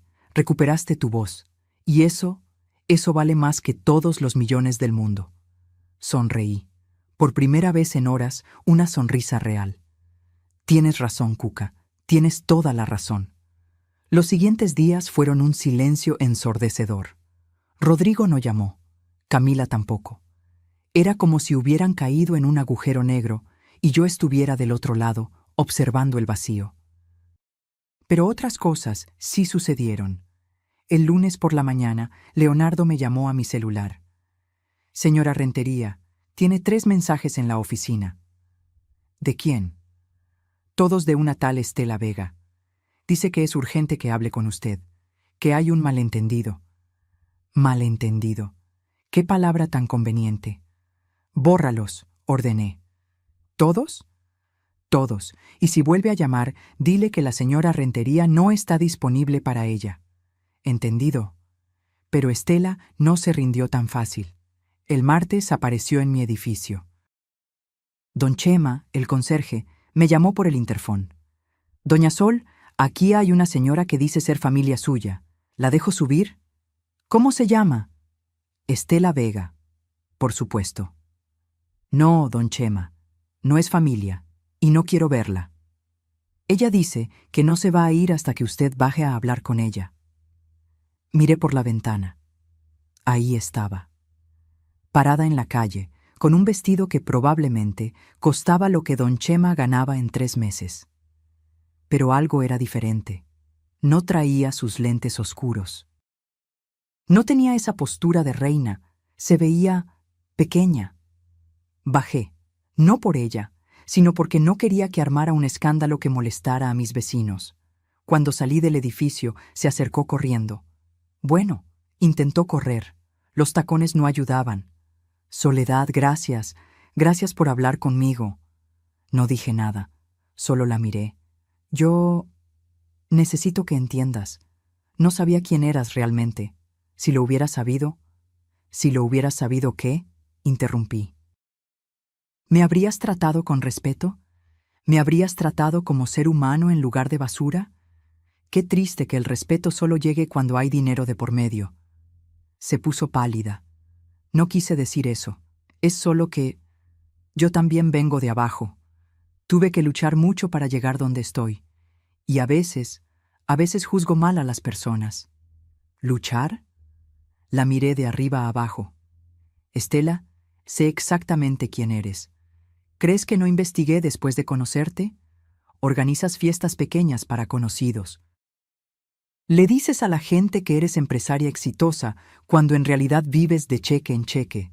Tienes deudas con 3 bancos por más de 800,000 pesos porque insistes en mantener una fachada que no puedes pagar.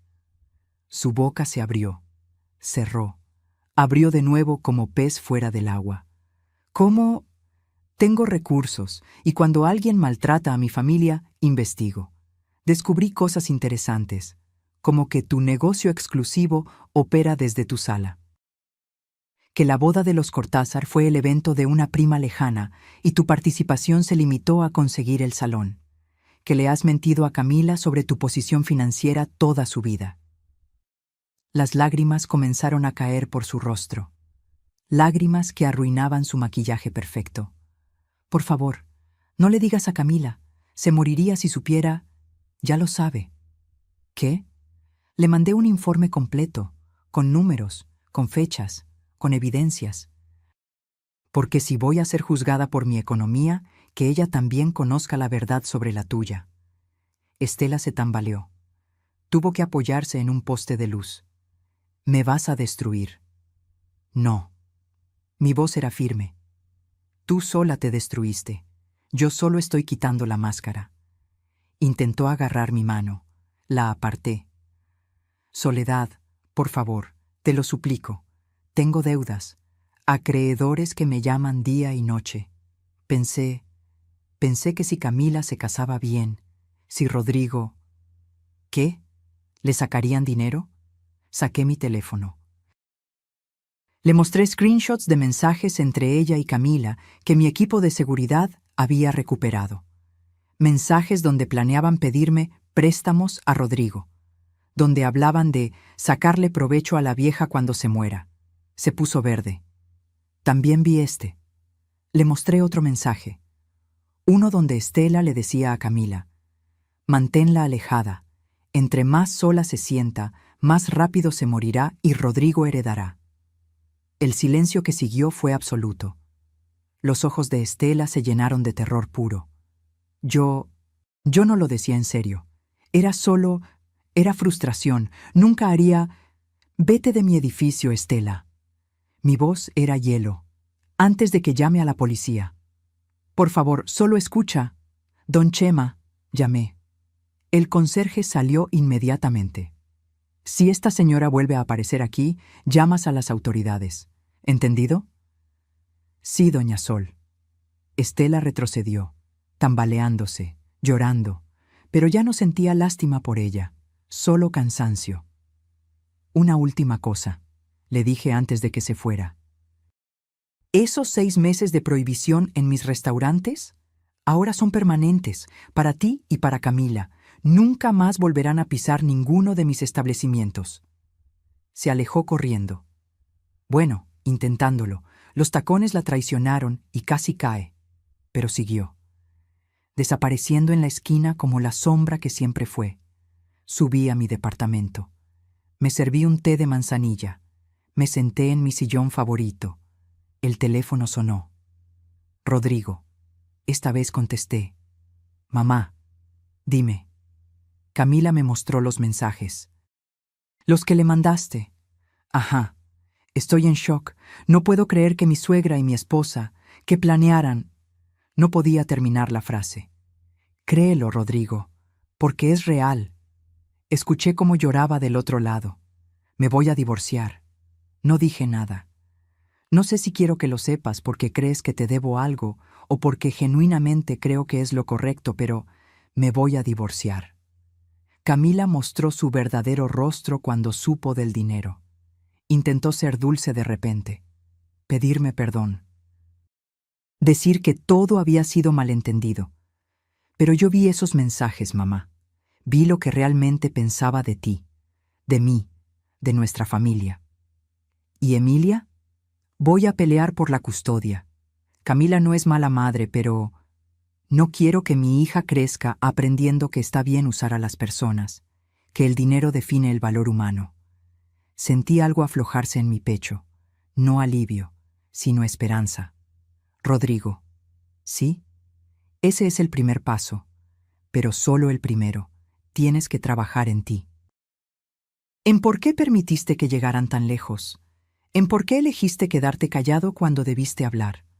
Lo sé, ya hice cita con un terapeuta, primera sesión el viernes. Eso me sorprendió, en la buena forma. Me alegra escuchar eso, hijo. ¿Puedo verte? ¿Llevar a Emilia? Tiene casi 4 meses y apenas la conoces bien. Porque Camila siempre... Sí, dije antes de que terminara.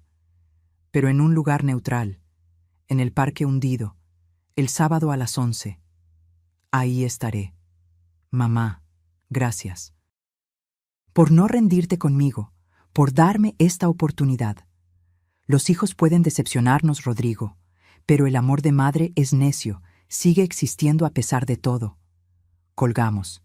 Me quedé mirando el techo de mi departamento, las grietas que nunca arreglé, el yeso descascarado en una esquina, la mancha de humedad cerca de la ventana. Podría mudarme, comprar un penthouse en Polanco, vivir con lujos, pero no. Este departamento era mi ancla, mi recordatorio.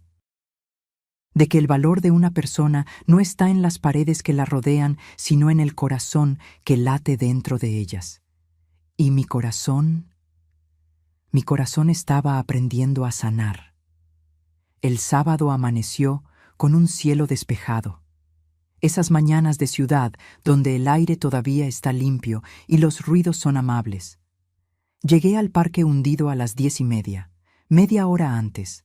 Los nervios me habían despertado a las 6. Me cambié de ropa 3 veces. Finalmente elegí una blusa color lavanda y jeans. Nada elegante. Nada que impresionara. Solo yo. El parque estaba lleno de familias, niños corriendo, parejas caminando, ancianos haciendo tai chi bajo los árboles.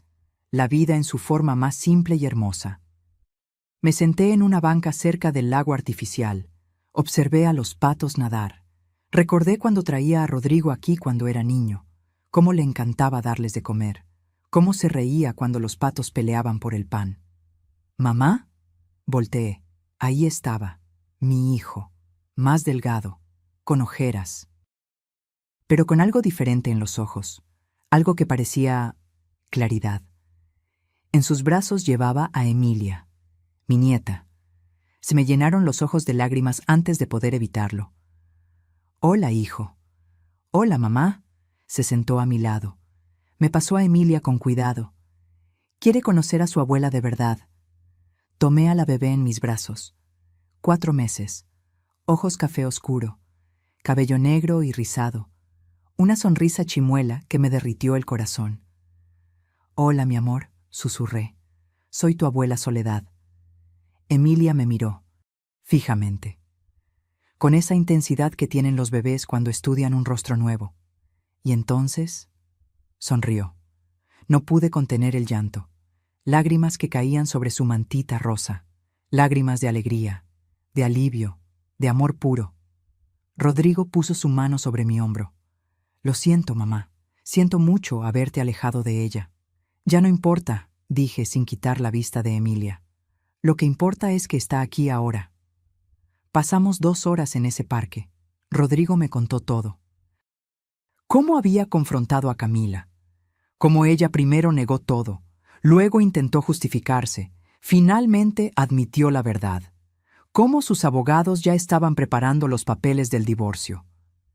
«Estela también me llamó», dijo, llorando, suplicando que intercediera por ella, que le pidiera perdón a ti. «¿Y qué le dijiste?» «Que mi madre no le debe nada a nadie, que ella cavó su propia tumba, que nunca más quiero verla cerca de mi familia». Familia. Esa palabra sonaba diferente ahora. «¿Cómo está Camila con todo esto?» Rodrigo suspiró. «Enojada, dice que exageraste, que Estela solo estaba bromeando con esos mensajes, que no fue para tanto». «Por supuesto que dice eso. Pero yo vi tu cara ese día en el restaurante, mamá. Vi cómo te apartó el plato, cómo te humilló, y me quedé callado como un idiota». Se talló los ojos. «Eso no fue no tan grave, fue cruel, y yo lo permití». Emilia comenzó a hacer ruiditos, esos sonidos de bebé que no significan nada y lo significan todo. «Rodrigo, mírame». Me miró. «No te voy a mentir. Me dolió mucho. Pero también entiendo que estabas en una posición difícil, atrapado entre 2 mujeres que amas. Pero debí elegirte a ti, siempre. No se trata de elegirme a mí sobre ella. Se trata de elegir hacer lo correcto sobre mantener la paz falsa. Se trata de defender a cualquier persona que esté siendo maltratada, sea tu madre o un extraño en la calle». Asintió lentamente. El terapeuta me dijo algo parecido. Que desarrollé un patrón de evitar conflictos a toda costa, que prefiero quedarme callado aunque vea injusticias. ¿Y qué más te dijo? Que tengo mucho trabajo que hacer, en mí mismo, en cómo me relaciono, en poner límites saludables. Hizo una pausa. También me dijo que es probable que inconscientemente eligiera a Camila porque me permitía seguir siendo ese niño que evita problemas. Alguien que tomara decisiones por mí. Eso me sorprendió. Mi hijo hablando con esa honestidad brutal. Ese nivel de autoanálisis. Me alegra que estés haciendo terapia. Debí hacerla hace años. Después de que papá murió, nunca procesé bien su muerte. Solo seguí adelante, pensando que estar bien era no hablar de ello. Emilia bostezó. Sus ojitos se cerraban. El parque, el sol, mi voz, todo la estaba arrullando. ¿Sabes qué me gustaría, mamá? ¿Qué? Empezar de nuevo, contigo, conmigo, con Emilia. Construir una relación basada en honestidad, en respeto mutuo. No en secretos ni en medias verdades. Me gustaría eso también. ¿Me contarás más sobre los restaurantes? ¿Sobre cómo construiste todo? Sí, pero no hoy. Hoy solo quiero estar con ustedes, conocer a mi nieta, respirar este aire, ser abuela. Sonrió. ¿Sabes? Nunca te había visto así, tan en paz. Miré a Emilia durmiendo en mis brazos, su respiración suave, sus manitas cerradas en puños pequeños. Porque por primera vez en años, Rodrigo, no estoy fingiendo, no estoy escondiéndome. No estoy siendo invisible para protegerme, estoy siendo yo, completamente. Y eso da paz. Nos quedamos en silencio, un silencio cómodo, de esos que solo puedes compartir con personas que realmente te conocen. «Mamá, ¿me perdonas?», lo pensé, realmente lo pensé. «Sí, Pero el perdón no borra las cicatrices. Tendremos que trabajar para reconstruir la confianza poco a poco. Lo entiendo y lo haré, te lo prometo. Las promesas, de nuevo las promesas. Pero esta vez quise creerle. Emilia se despertó llorando. Hambre. Traje su biberón, dijo Rodrigo, sacando una bolsa térmica. ¿Puedo dárselo yo? Claro. Le di el biberón a Emilia. Verla comer, verla mirarme con esos ojos curiosos mientras tomaba su leche, sentir su peso cálido en mis brazos. Era una felicidad tan pura que dolía. Va a crecer conociéndote, dijo Rodrigo. De verdad, no solo en visitas controladas o cenas incómodas, va a pasar fines de semana contigo, va a aprender a cocinar contigo. Va a escuchar tus historias. ¿Y si Camila se opone? No va a poder. El acuerdo de custodia incluye que Emilia pase tiempo con su familia paterna. Y tú eres su familia, mamá, la más importante. Terminamos de dar la vuelta al parque. Rodrigo me contó sobre sus planes. Quería mudarse a un departamento más pequeño, volver a lo esencial. Creo que me perdí en tratar de impresionar a Camila, en vivir un estilo de vida que ni siquiera era mío.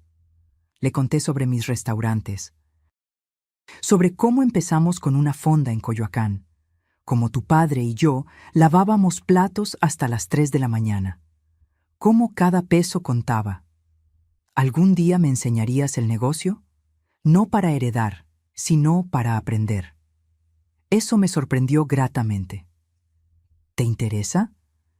Me interesa conocer a mi madre, la real, la empresaria, la luchadora, no solo la mamá que cocina rico. Sonreí. Entonces sí, con gusto.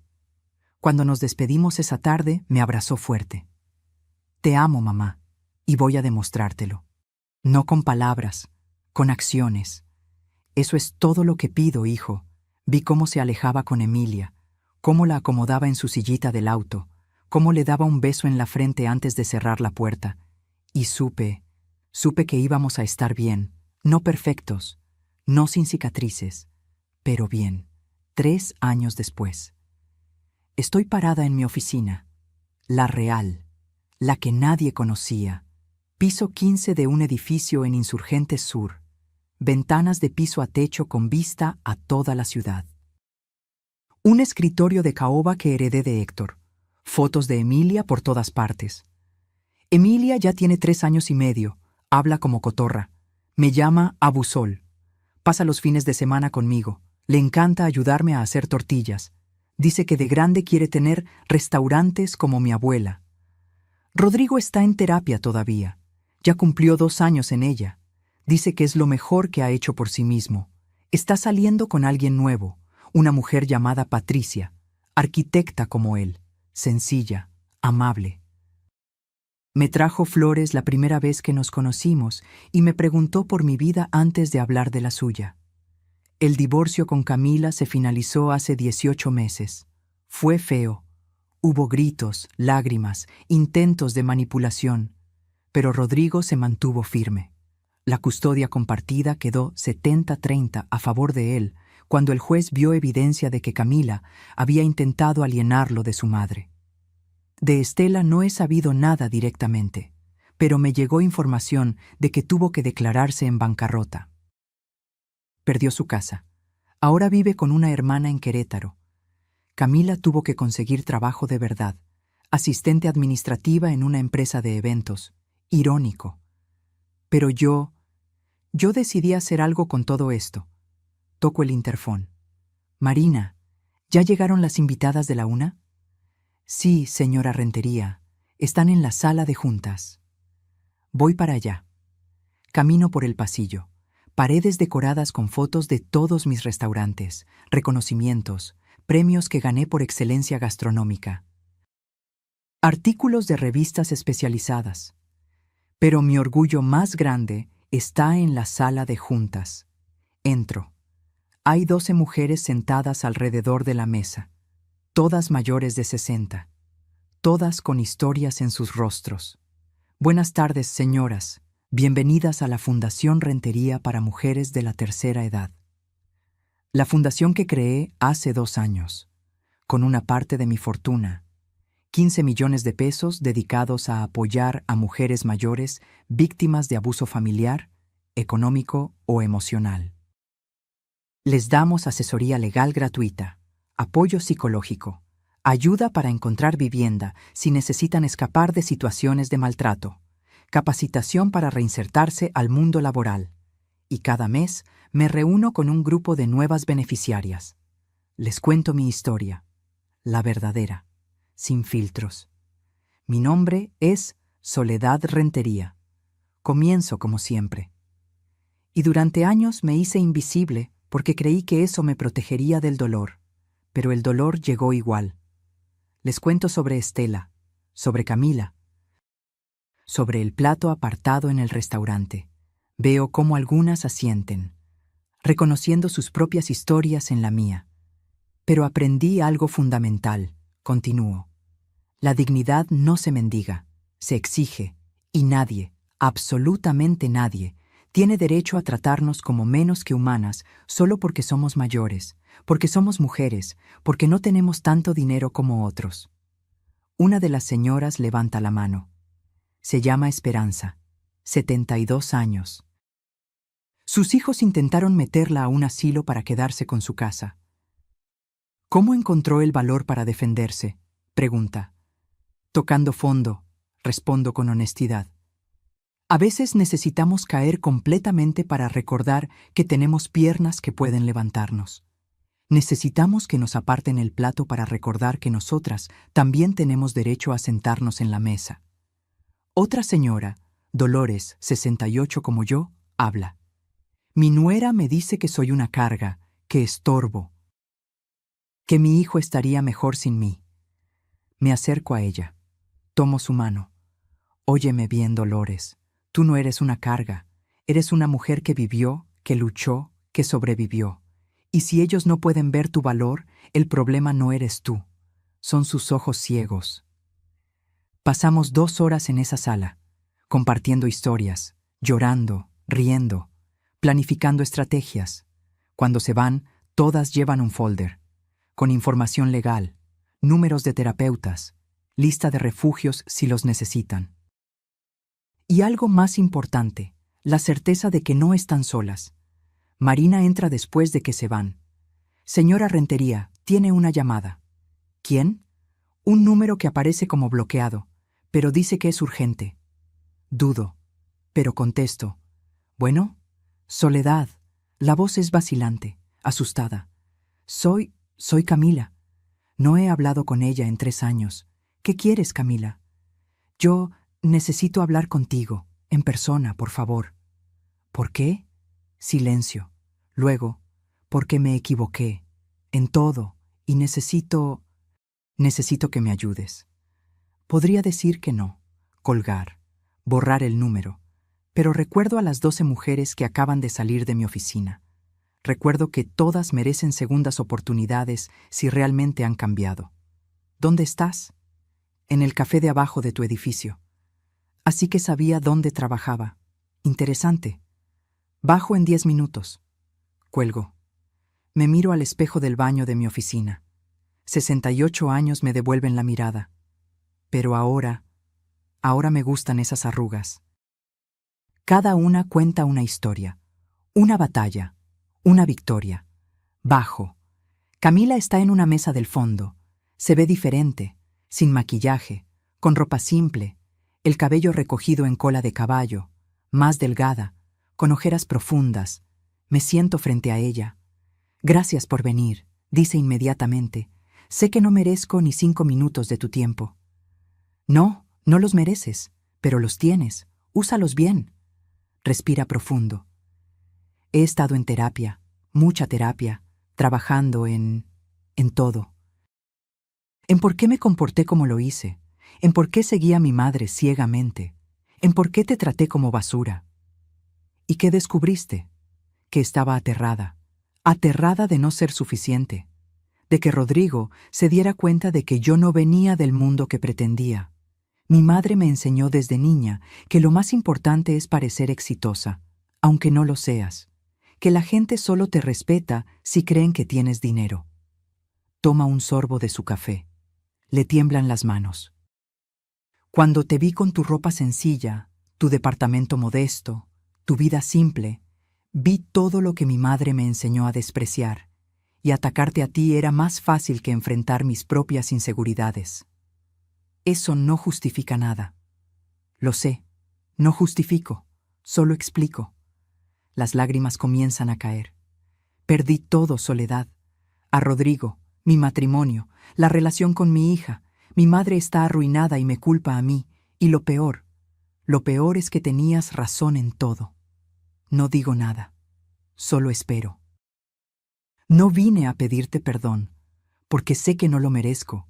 Vine a decirte gracias. Eso me sorprende. ¿Gracias? Por no destruirme completamente cuando pudiste. Por prohibirme de tus restaurantes solo 6 meses en lugar de para siempre como a mi madre. Por darme la oportunidad de ver quién era realmente antes de que fuera demasiado tarde. Se limpia las lágrimas con una servilleta de papel.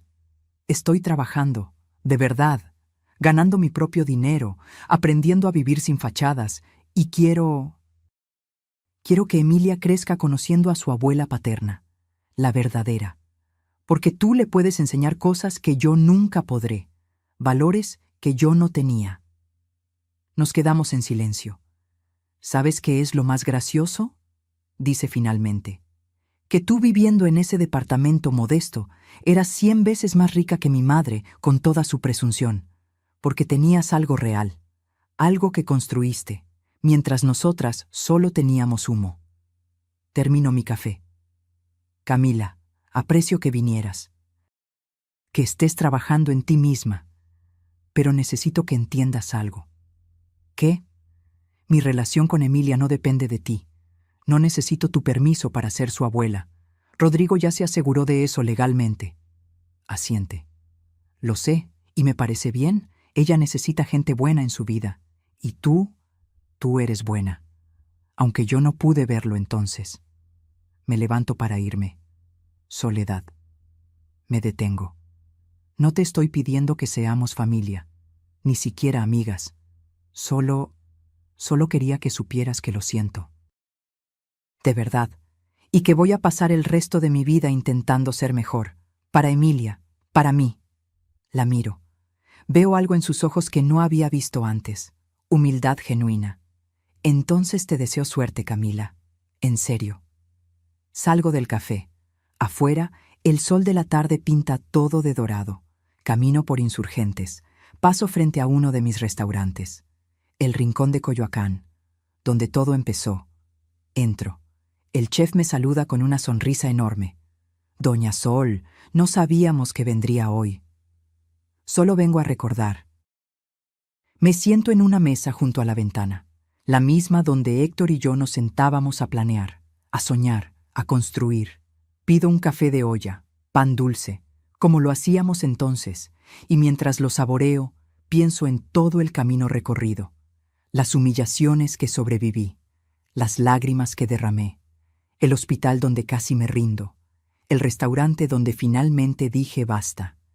Pero también pienso en lo que vino después, la fundación, las mujeres ayudadas, la relación reconstruida con Rodrigo. Mi nieta que me llama Abu Sol y me abraza como si fuera el mejor lugar del mundo. Saco mi teléfono, abro la galería. Hay una foto de hace una semana. Emilia, Rodrigo, Patricia y yo en el parque, todos riéndonos, todos felices. Una familia, no perfecta, pero real. Le marco a Rodrigo. ¿Mamá? Hijo, ¿qué hacen este domingo? Nada en particular. ¿Por qué? Quiero que vengamos aquí, al Rincón de Coyoacán. Quiero mostrarle a Emilia dónde empezó todo, contarle la historia de sus abuelos. Enseñarle que la verdadera riqueza no está en lo que posees, sino en lo que no permites que te quiten. Escucho su sonrisa a través del teléfono. Nos encantaría, mamá. ¿A qué hora? 2 de la tarde, y traigan hambre. Voy a pedir que preparen mole, el que le gustaba a tu papá. Perfecto. Te amo, mamá. Yo también te amo, hijo. Cuelgo. Miro por la ventana, la calle llena de gente, cada persona con su propia historia, sus propias batallas, sus propias victorias pendientes. Y pienso, ¿cuántas de esas mujeres están sufriendo lo que yo sufrí? ¿Cuántas se sienten invisibles? ¿Cuántas creen que no merecen respeto porque no tienen suficiente dinero, suficiente juventud, suficiente... lo que sea? Demasiadas. Pero la fundación está creciendo. El mes que viene abriremos otra sede en Monterrey. Luego en Guadalajara. Vamos a seguir ayudando. Una mujer a la vez. Un plato apartado a la vez. Me termino el café. Dejo una propina generosa para la mesera. Ella tiene mi edad. Trabaja aquí desde que abrimos hace 40 años. Gracias, doña Sol. Como siempre, muy amable. Gracias a ti, Lupita, por todos estos años. Salgo del restaurante. Camino de regreso a mi oficina. Y con cada paso, siento algo que no había sentido en años. Paz. Porque al final, la historia no era sobre dinero. Nunca lo fue. Era sobre dignidad, sobre saber tu valor, sobre negarte a ser invisible solo porque alguien más decidió no verte. Era sobre recordar que el respeto no se mendiga, se exige. Y a veces, cuando alguien aparta tu plato, la mejor respuesta no es gritar. Es levantarte con dignidad, salir con la cabeza en alto, hacer una llamada y recordarles quién realmente tiene el poder. No para vengarte, sino para enseñarles que la verdadera riqueza no está en lo que posees. Está en lo que no permites que te quiten. Tu dignidad, tu valor, tu voz. Y eso nadie te lo puede arrebatar, a menos que tú se lo permitas. Reflexión final. Si esta historia tocó tu corazón, si te identificaste con Soledad, si alguna vez has sentido que alguien te hizo invisible, déjame decirte algo. Tú vales. No por tu cuenta bancaria, no por tu edad, no por tu ropa o tu casa o tu auto. Vales porque eres humano, porque tienes historia, porque sobreviviste, y nadie, absolutamente nadie, tiene derecho a hacerte sentir menos. Cuéntame, ¿alguna vez has tenido que defender tu dignidad frente a alguien que te subestimó? ¿Qué hiciste? Déjamelo en los comentarios. Me encantaría conocer tu historia. Y si esta confesión te hizo reflexionar, dale like, comparte y suscríbete para seguir conociendo historias de vida que nos recuerdan lo que realmente importa. Escribe de dónde nos ves. Así sabré que esta historia llegó hasta ti, hasta tu ciudad, hasta tu corazón. Porque al final, todos merecemos sentarnos en la mesa. No como invitados tolerados, sino como las personas valiosas que somos. Nunca lo olvides. Fin.